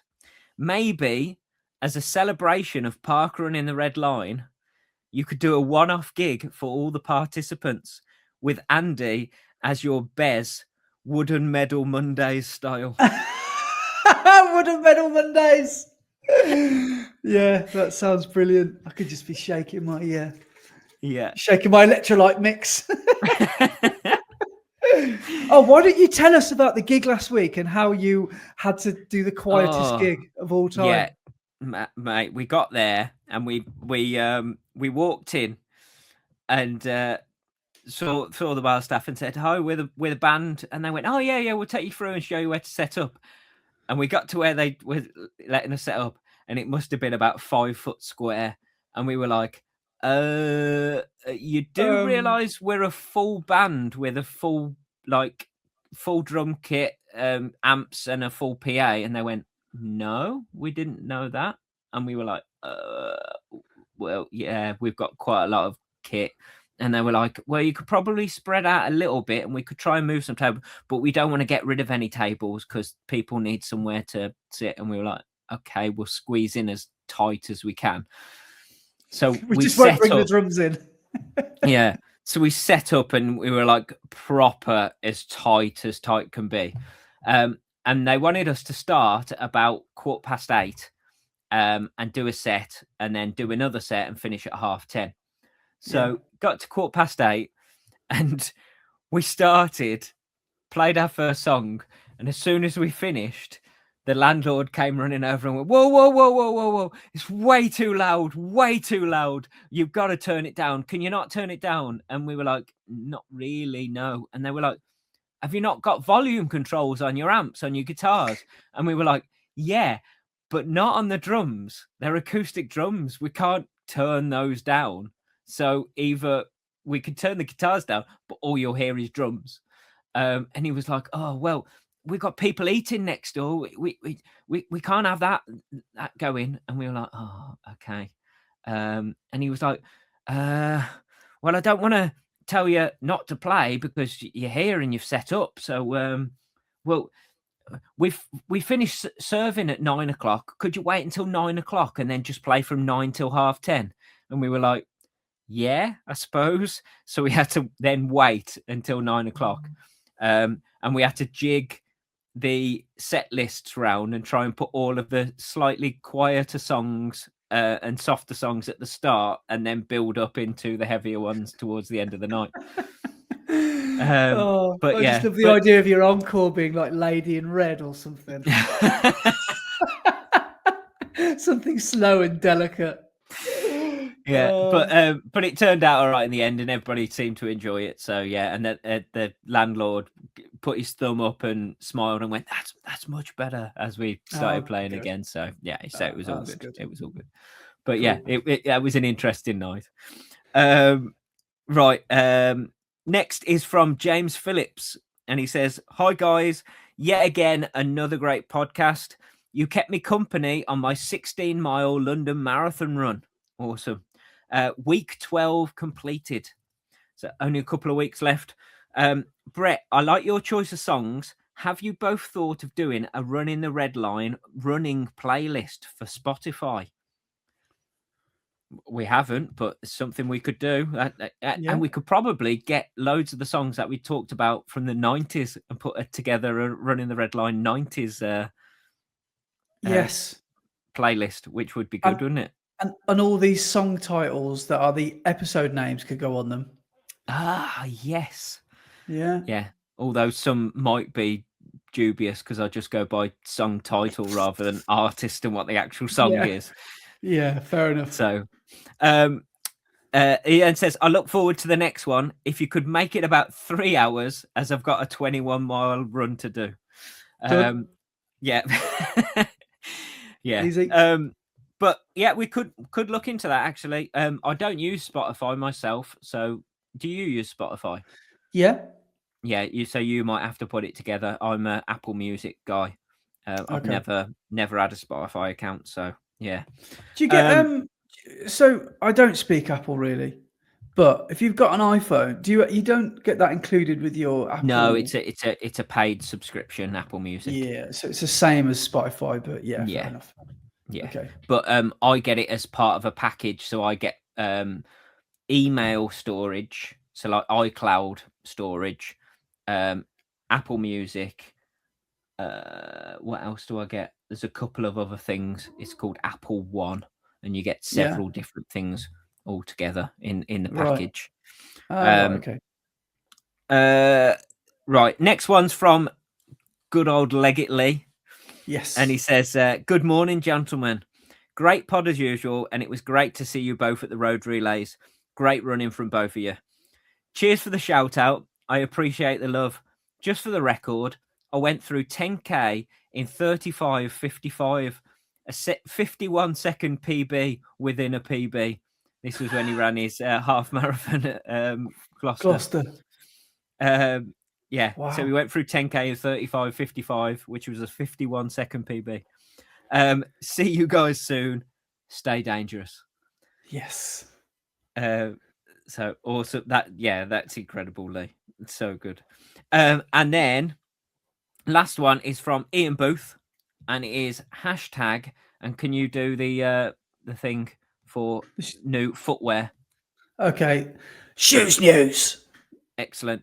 It says, "Thanks guys and Mac for the heads up with the Evo SL ATR bargain.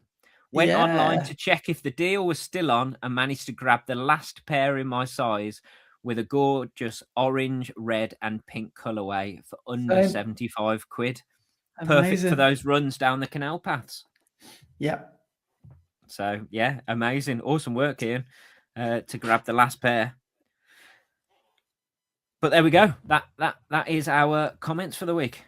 I'm so happy with that purchase. I don't know how Mac finds these deals, but he sent me that deal and he's like, "Oh, if you put this code in, you get even more money off," or something like that. So I got like an extra £3 off, or I got an extra couple of pound off. So I ended up paying, like Ian said, under 80 quid or under 70 quid or something like that for these Evo SLs, which are like my favorite shoe.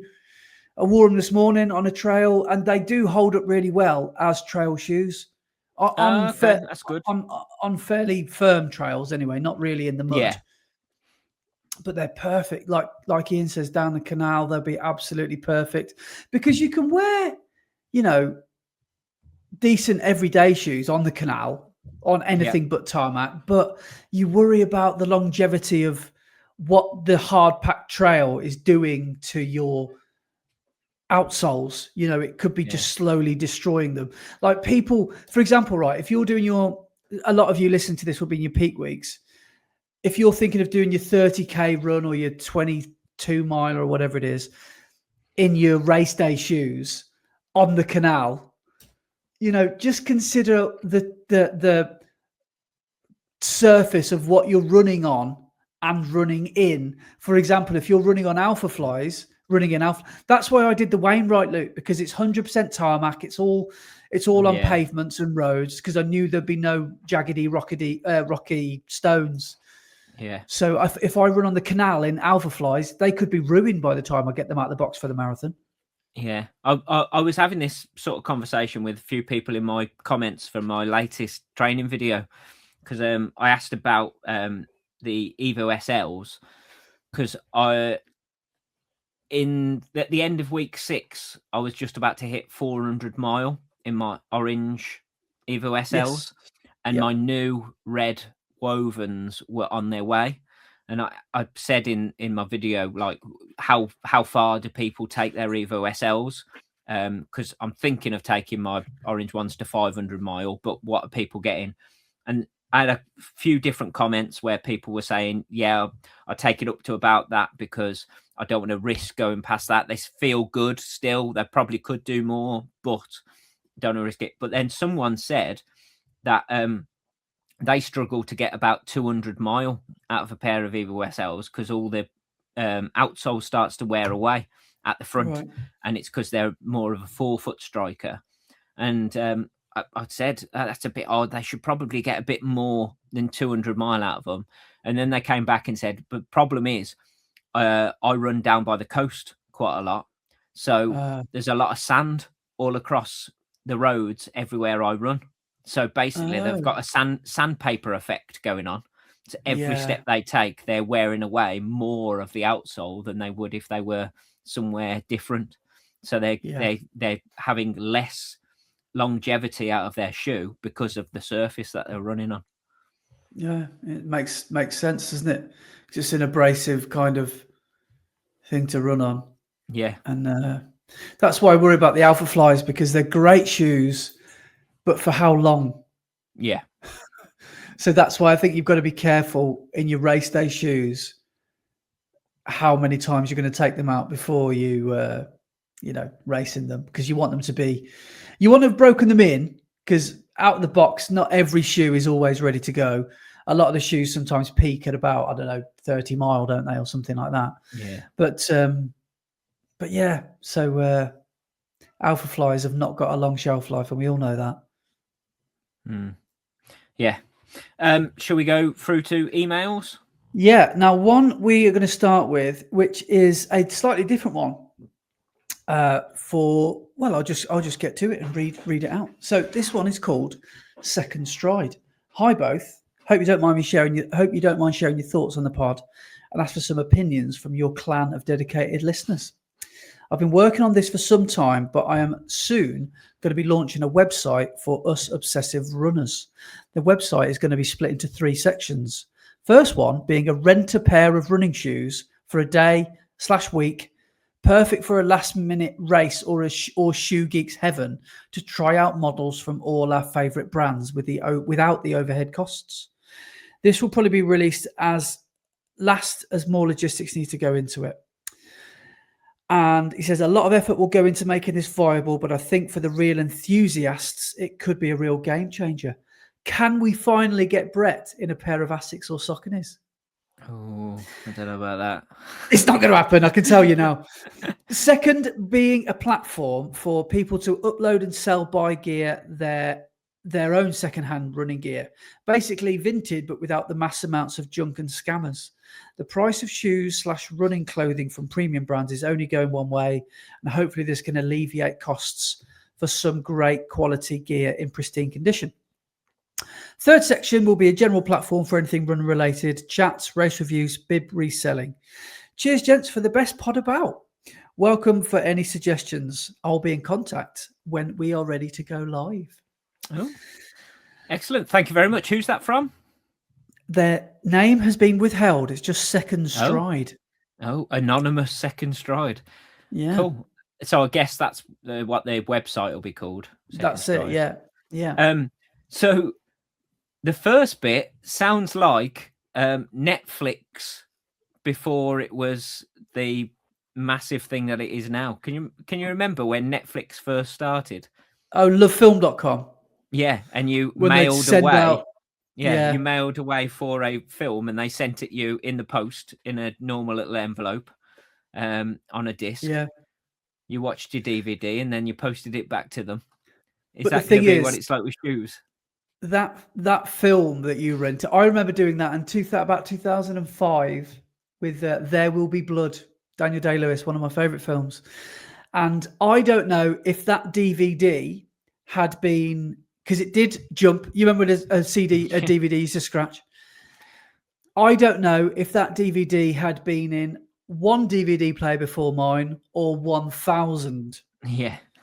So that is one of the main problems with rental gear. You have no real way of tracking the lifespan of the gear. Also, how different does a pair of shoes feel after 300 mile than it does straight out of the box? So are you going to get a true test or feeling of the shoes if they've been used several times before you? It's a good concept, but it is. It's ruined by the fact that you can buy a pair of shoes now, maybe not running them, but you can wear them around the house and then send them back free of charge. A la mom. You're basically, mom has ruined your idea. But some companies will even allow you to run in them and send them back and return them. I mean, let's be honest. You could probably clean them up and send them back, and nobody would even know if you've done a 5K around somewhere on dry tarmac. Let's just say. So that is what you're up against, really, isn't it? It's brand new shoes.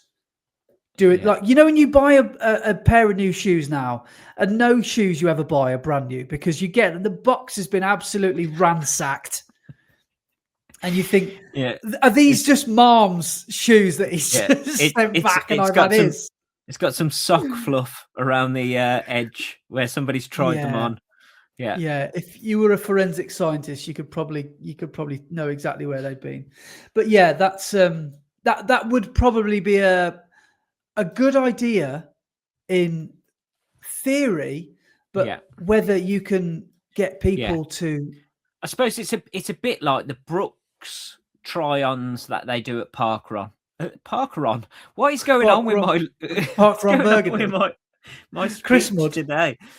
At Parkrun, where Brooks go and you can try out a pair of Brooks shoes. How many times have those Brooks been running before you've tried them? And you did a Maverick trail race, didn't you, in a pair of Adidas Terex? Yeah. How many times have those been running before you used them? But this rental thing is, I think, with wearables, it's not, well, especially with shoes that rely on performance.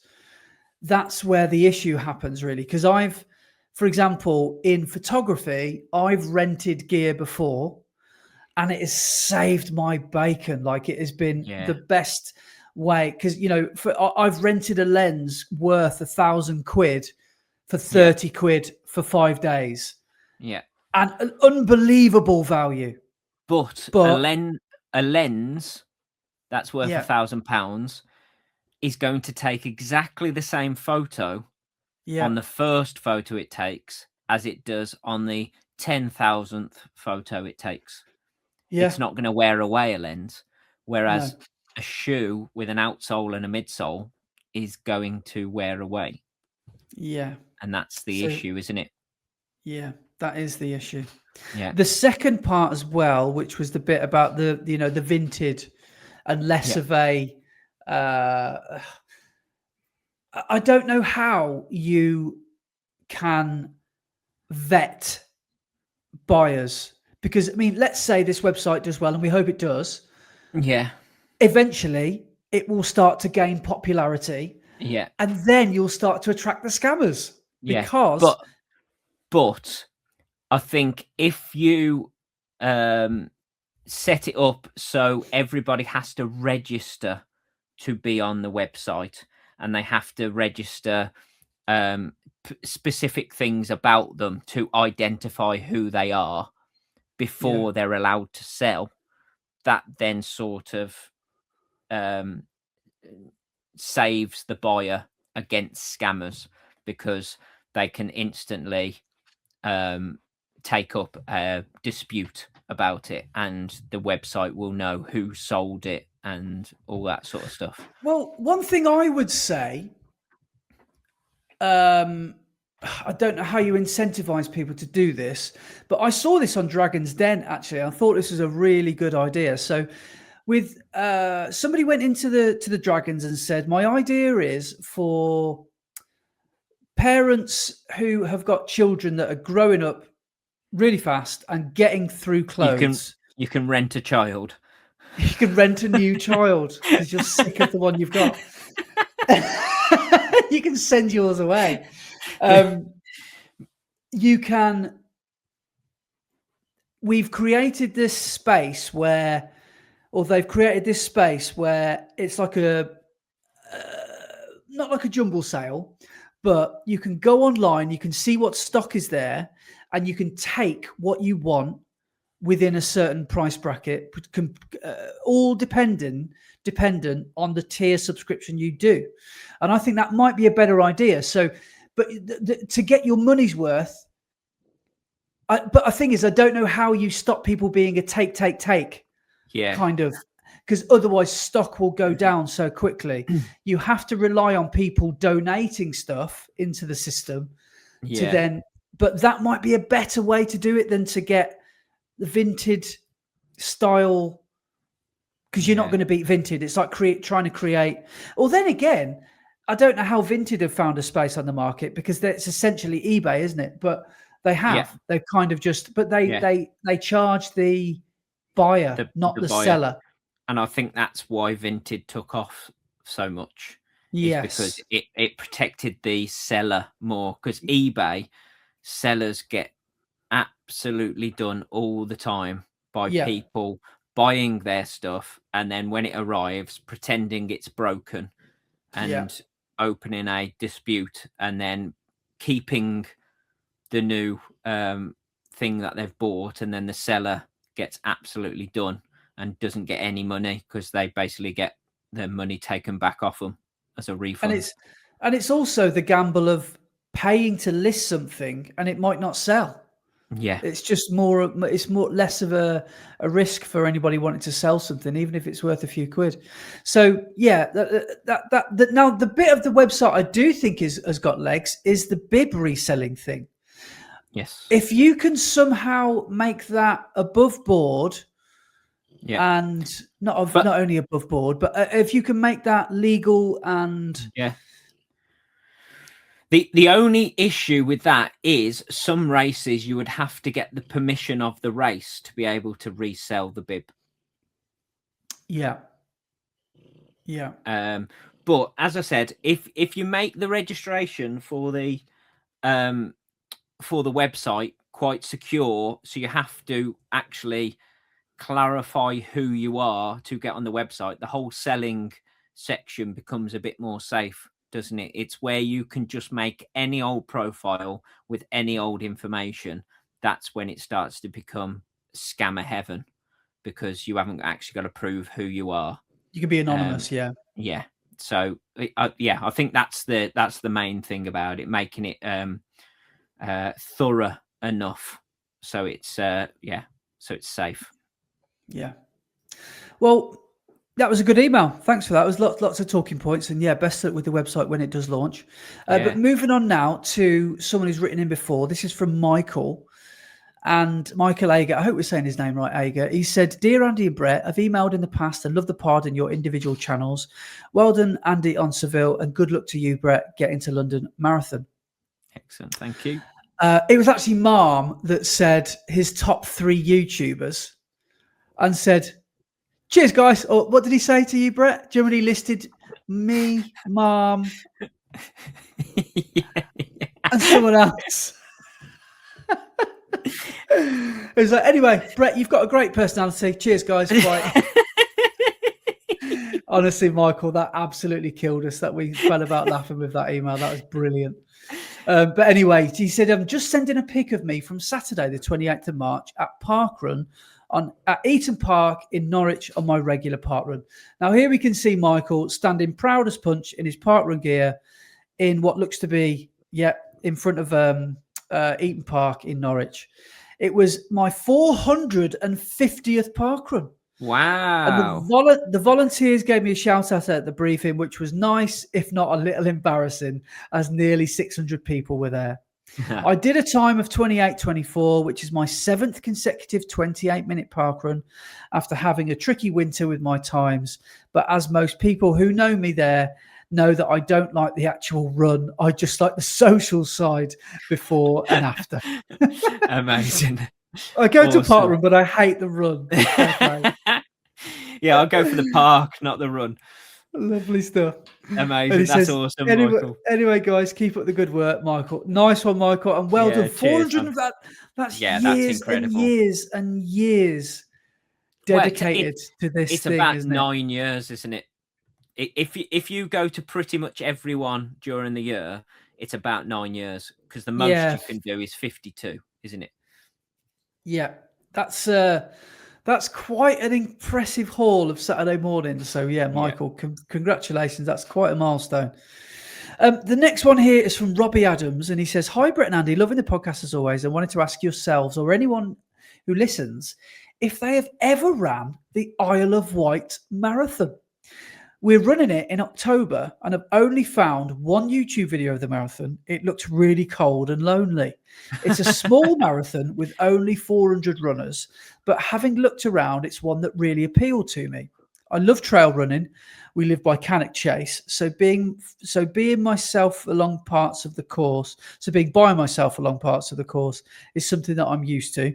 But to do a marathon with that many runners, without many runners around or spectators to push you along for 26 miles, seems daunting. Anyone who has run it, I'd love to know what it was like.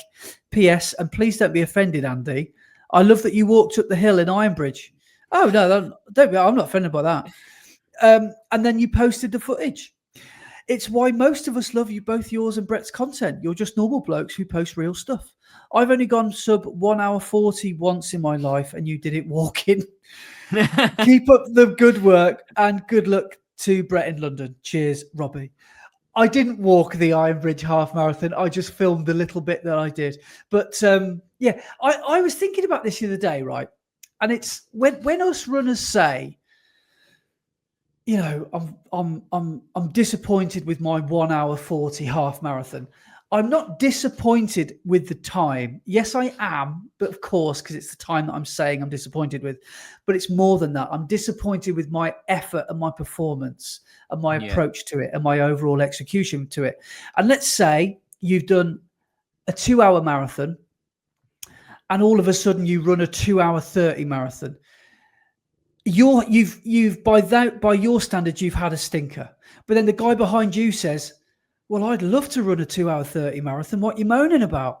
And you think, oh, yeah, okay. It wasn't long ago I was running 2 hour 30. But it's the same. It's like, it doesn't matter what speed you're at. You know, you've had a stinker, don't you? Yeah. And your fast is someone else's slow and vice versa. And it always will be. So it's not the fact.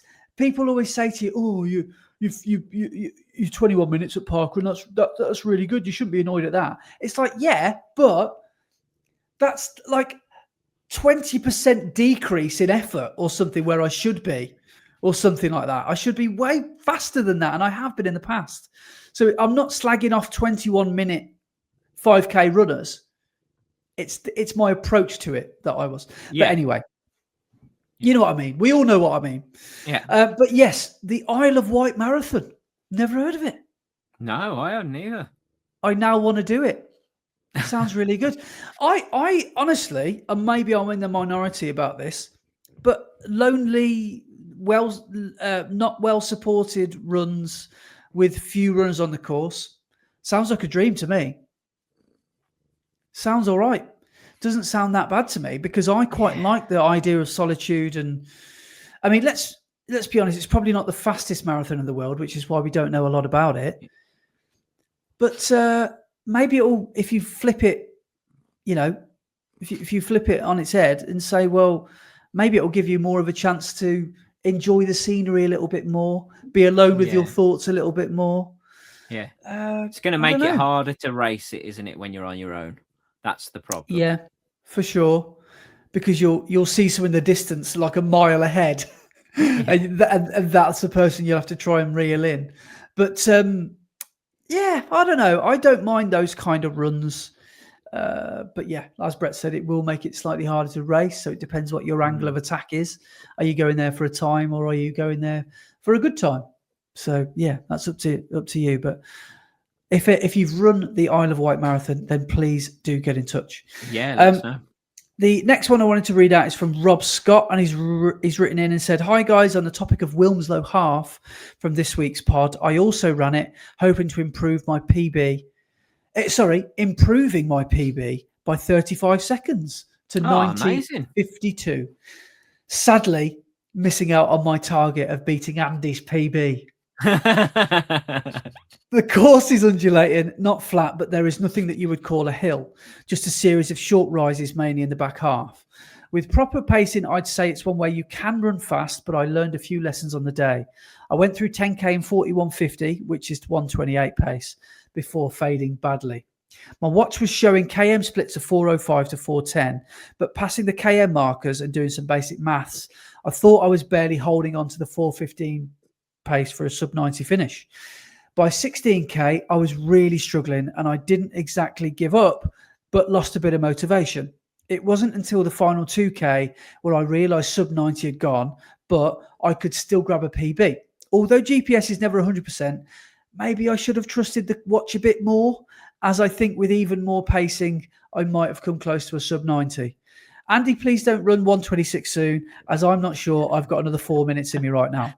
Although with your marathon time, it's definitely on the cards. All the best, Rob."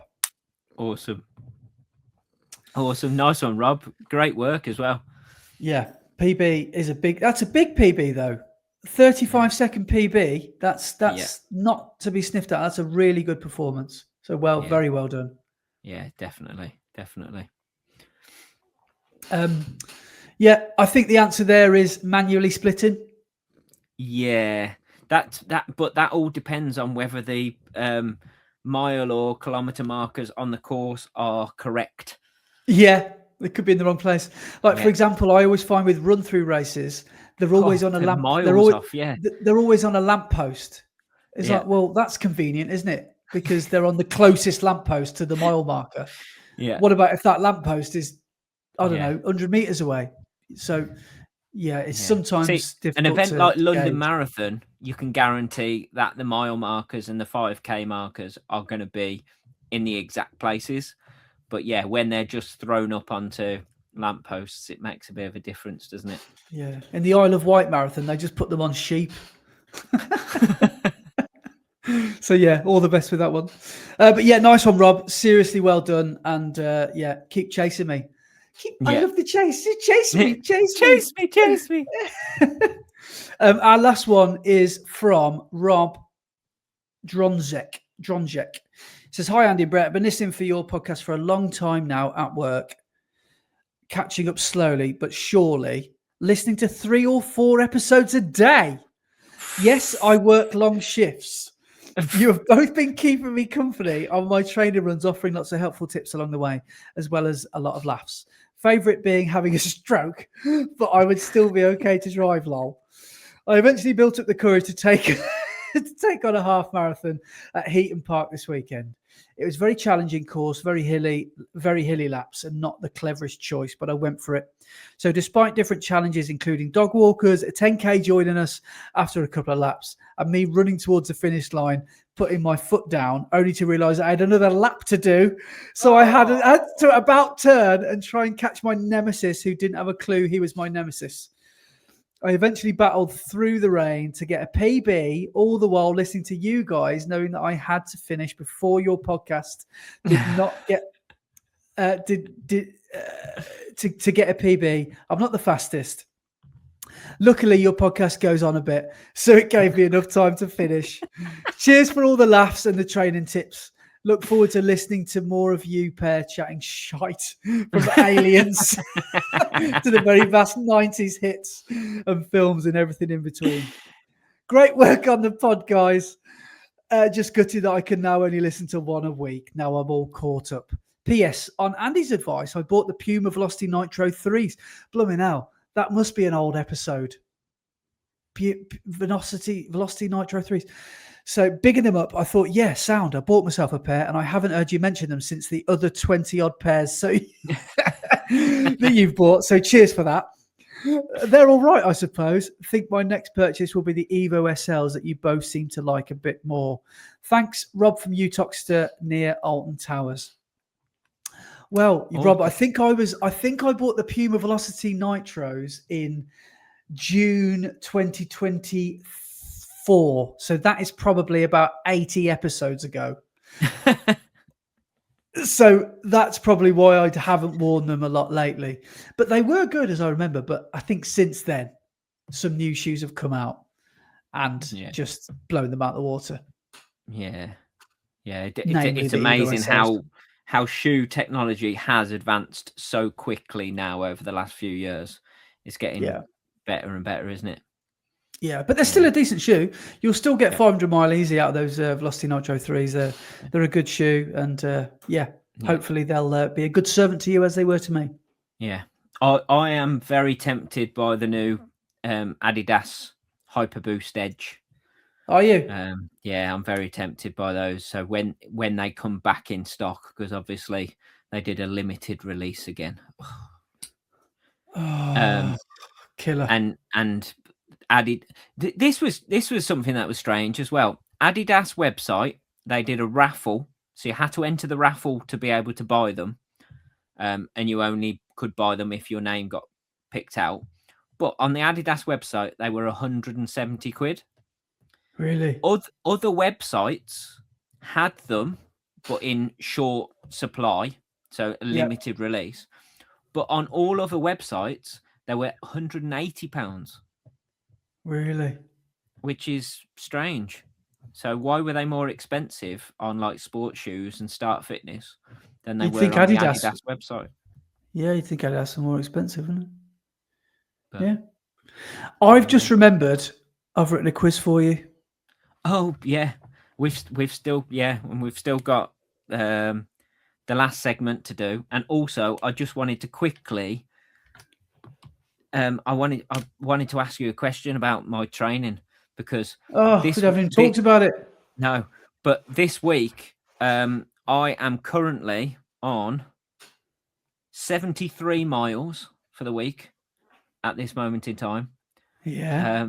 And I had a rest day on Wednesday, and I'm having a rest day today.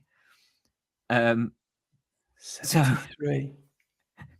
So this week my training has consisted of 20 and a half miles on Monday, 26.1 on Tuesday, and 26.4 yesterday.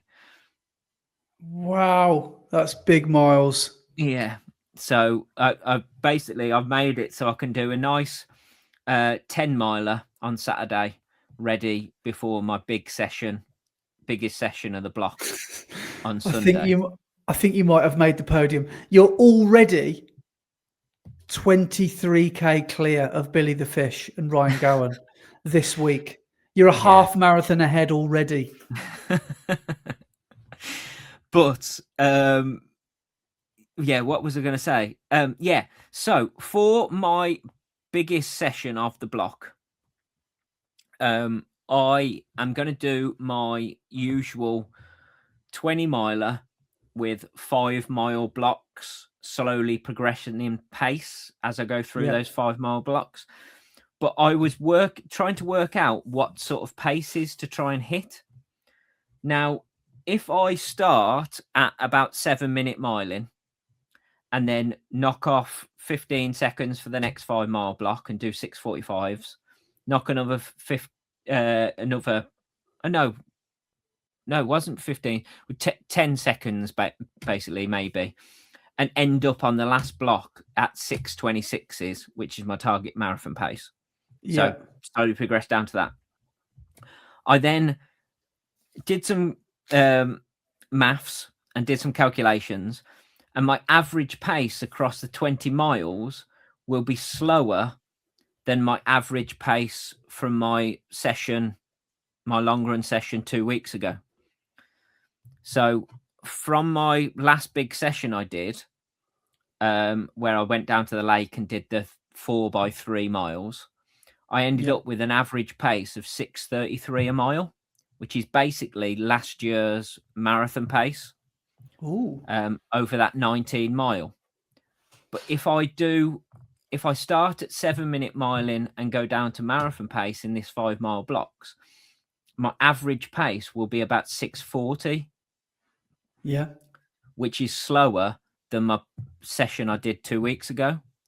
So do I push the paces a little bit quicker so my average pace over the 20 miles ends up about the same average pace as the session from 2 weeks ago, or do I just keep it at only going down to marathon pace? So I think you can. I think you can, but you just need to be mindful of what you're running over and on. Yeah. If you can choose a route that's like London-esque, but if you run over the hills up by the canal, I wouldn't risk that because I know what you're like. Yeah. You'll run to pace and you'll kill yourself in the process. Yeah, I'm not going to do the hills. I'm going to try and choose a flatter route somewhere. Yeah. But do I be ambitious and go 6:50, 6:40, 6:30, 6:20, which is faster than marathon pace?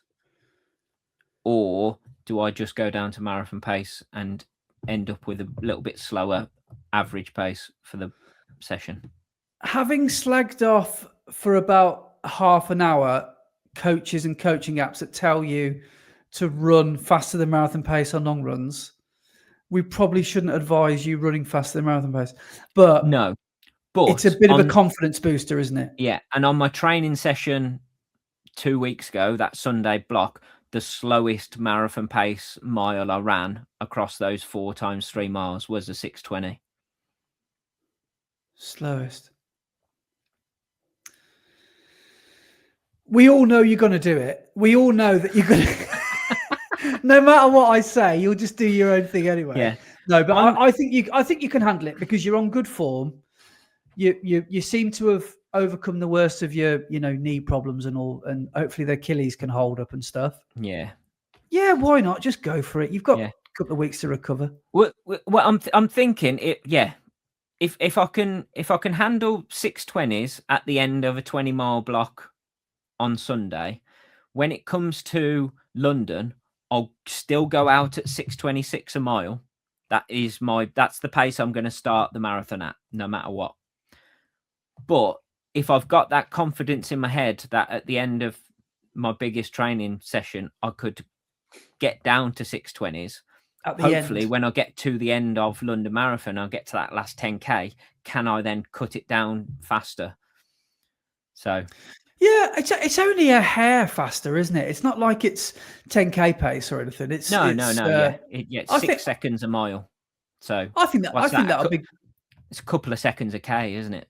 I think that'll be good for your mental game. I think I think that's within a safe, acceptable zone to try.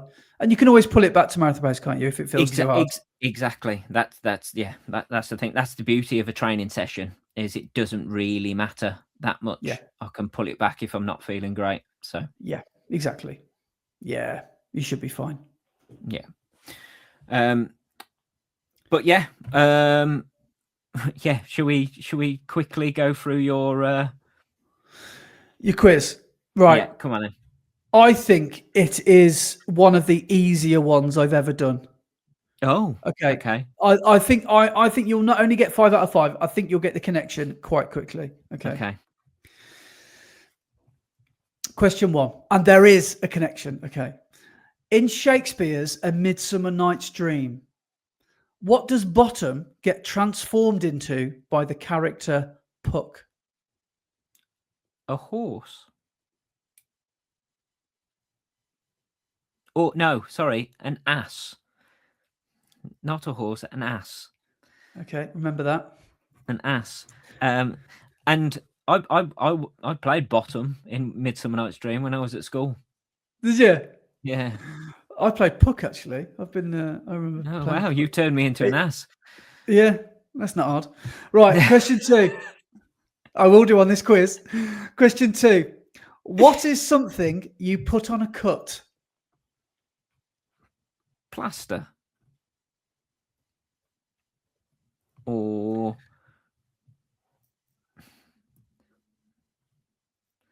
so are we thinking antiseptic, or are we thinking bandage, or All you've got to do is think, get into my head.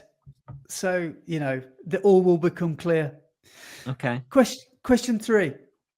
What is belief? What is belief in something commonly called without proof? Faith. Okay.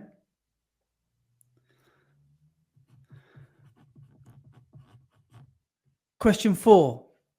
Which fruit juice company owned by PepsiCo is known for its cartons of orange juice?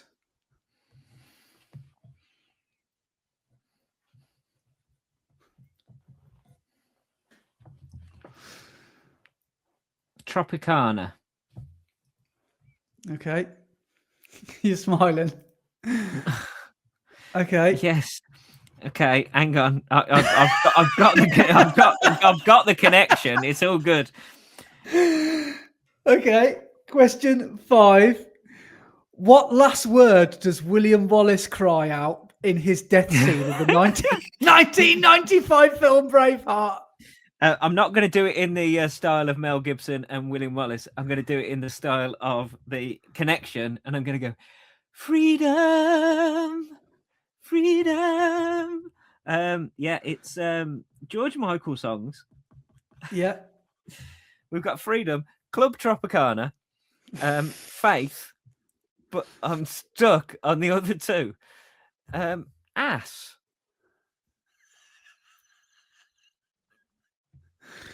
What is something you put on a cut but is not a plaster? Bandage. So close.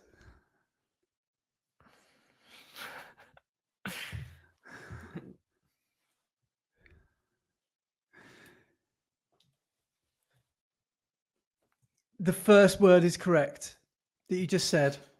Oh, Band-Aid. Oh, man. I wrote it and I thought that's not even called the song. It's Do They Know It's Christmas? Yeah, and we're an American. We don't use Band-Aids. We use plasters.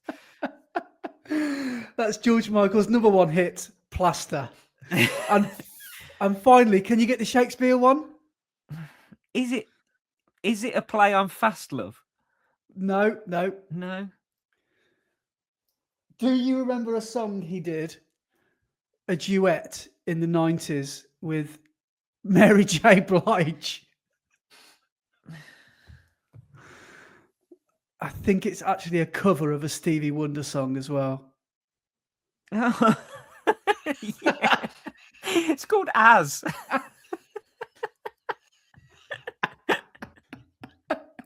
Ass. So yes, there you go. The connection is George Michael-ish with songs and brilliant. And yeah.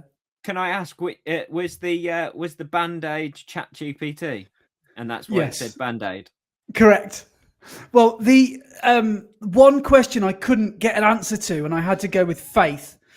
I'd written down Emile Carrès, because I wanted to know, but I couldn't get any facts about him. Like, you know, I was thinking of asking you who the British entry was for the Olympics 2024. Yeah. Emil Kiris Whisper.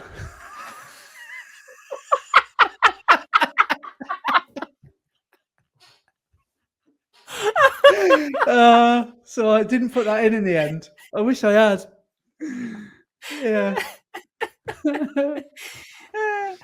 Yeah, because he's got guilty feet and they got no rhythm.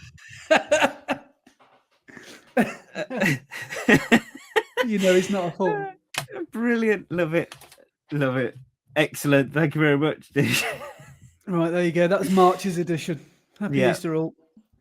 Yeah. Right.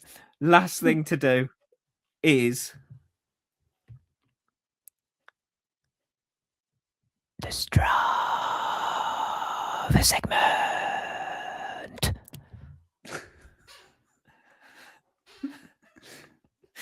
Right. So last week's leaderboard. And in first place, just to pip in someone to the post, is Mr. Mileage at the moment. I'm going to go out and do silly long runs. Ryan Baker with 92.7 miles for the week. Awesome work, Ryan. In second place is someone called Brett Elesmore with 91.2 miles. And in third place is Steve Turner with 80.1 miles. So awesome work, Ryan and Steve. For our climbing, in that 91.2 miles, I did a fair old bit of climbing, didn't I? I am at the top of the climbing leaderboard with 5,230 foot. Second place is Dave Worldy. What a surname! What a worldie of a name, Dave Worldy. Dave Worldy with 4,646 foot, and third is Stephen Smith with 4,370 foot. And then for our ladies, in first place for our distance is Leanne Byard with 66.9 miles. Second place is Rachel Watson with 58.7. And third is Chloe Hamard with 57.9. And then for our climbing, first place, Emily Parker with 3,156 foot. Second is Judith Kent with 2,664 foot. And third is Stephanie Parker with 2,205 foot. So amazing work from everybody on the Strava leaderboards this week. Have you got any other business? I think that's it. I think we also noticed something, didn't we, on the Strava, leaderboard, that if you have your start and end points. Wow. No? Oh. I thought this, but something must have gone very odd last week, because this week it's showing my exact mileage. So I don't know what happened last week. Last week it wasn't showing my full mileage on the Strava leaderboard. And I thought it was because of my starts and ends of my runs are hidden. Yeah. But it's not, because this week it's showing my full mileage, which is bizarre. So I have no idea what happened last week. Weird. Yeah. Strange. How there we go. But yeah.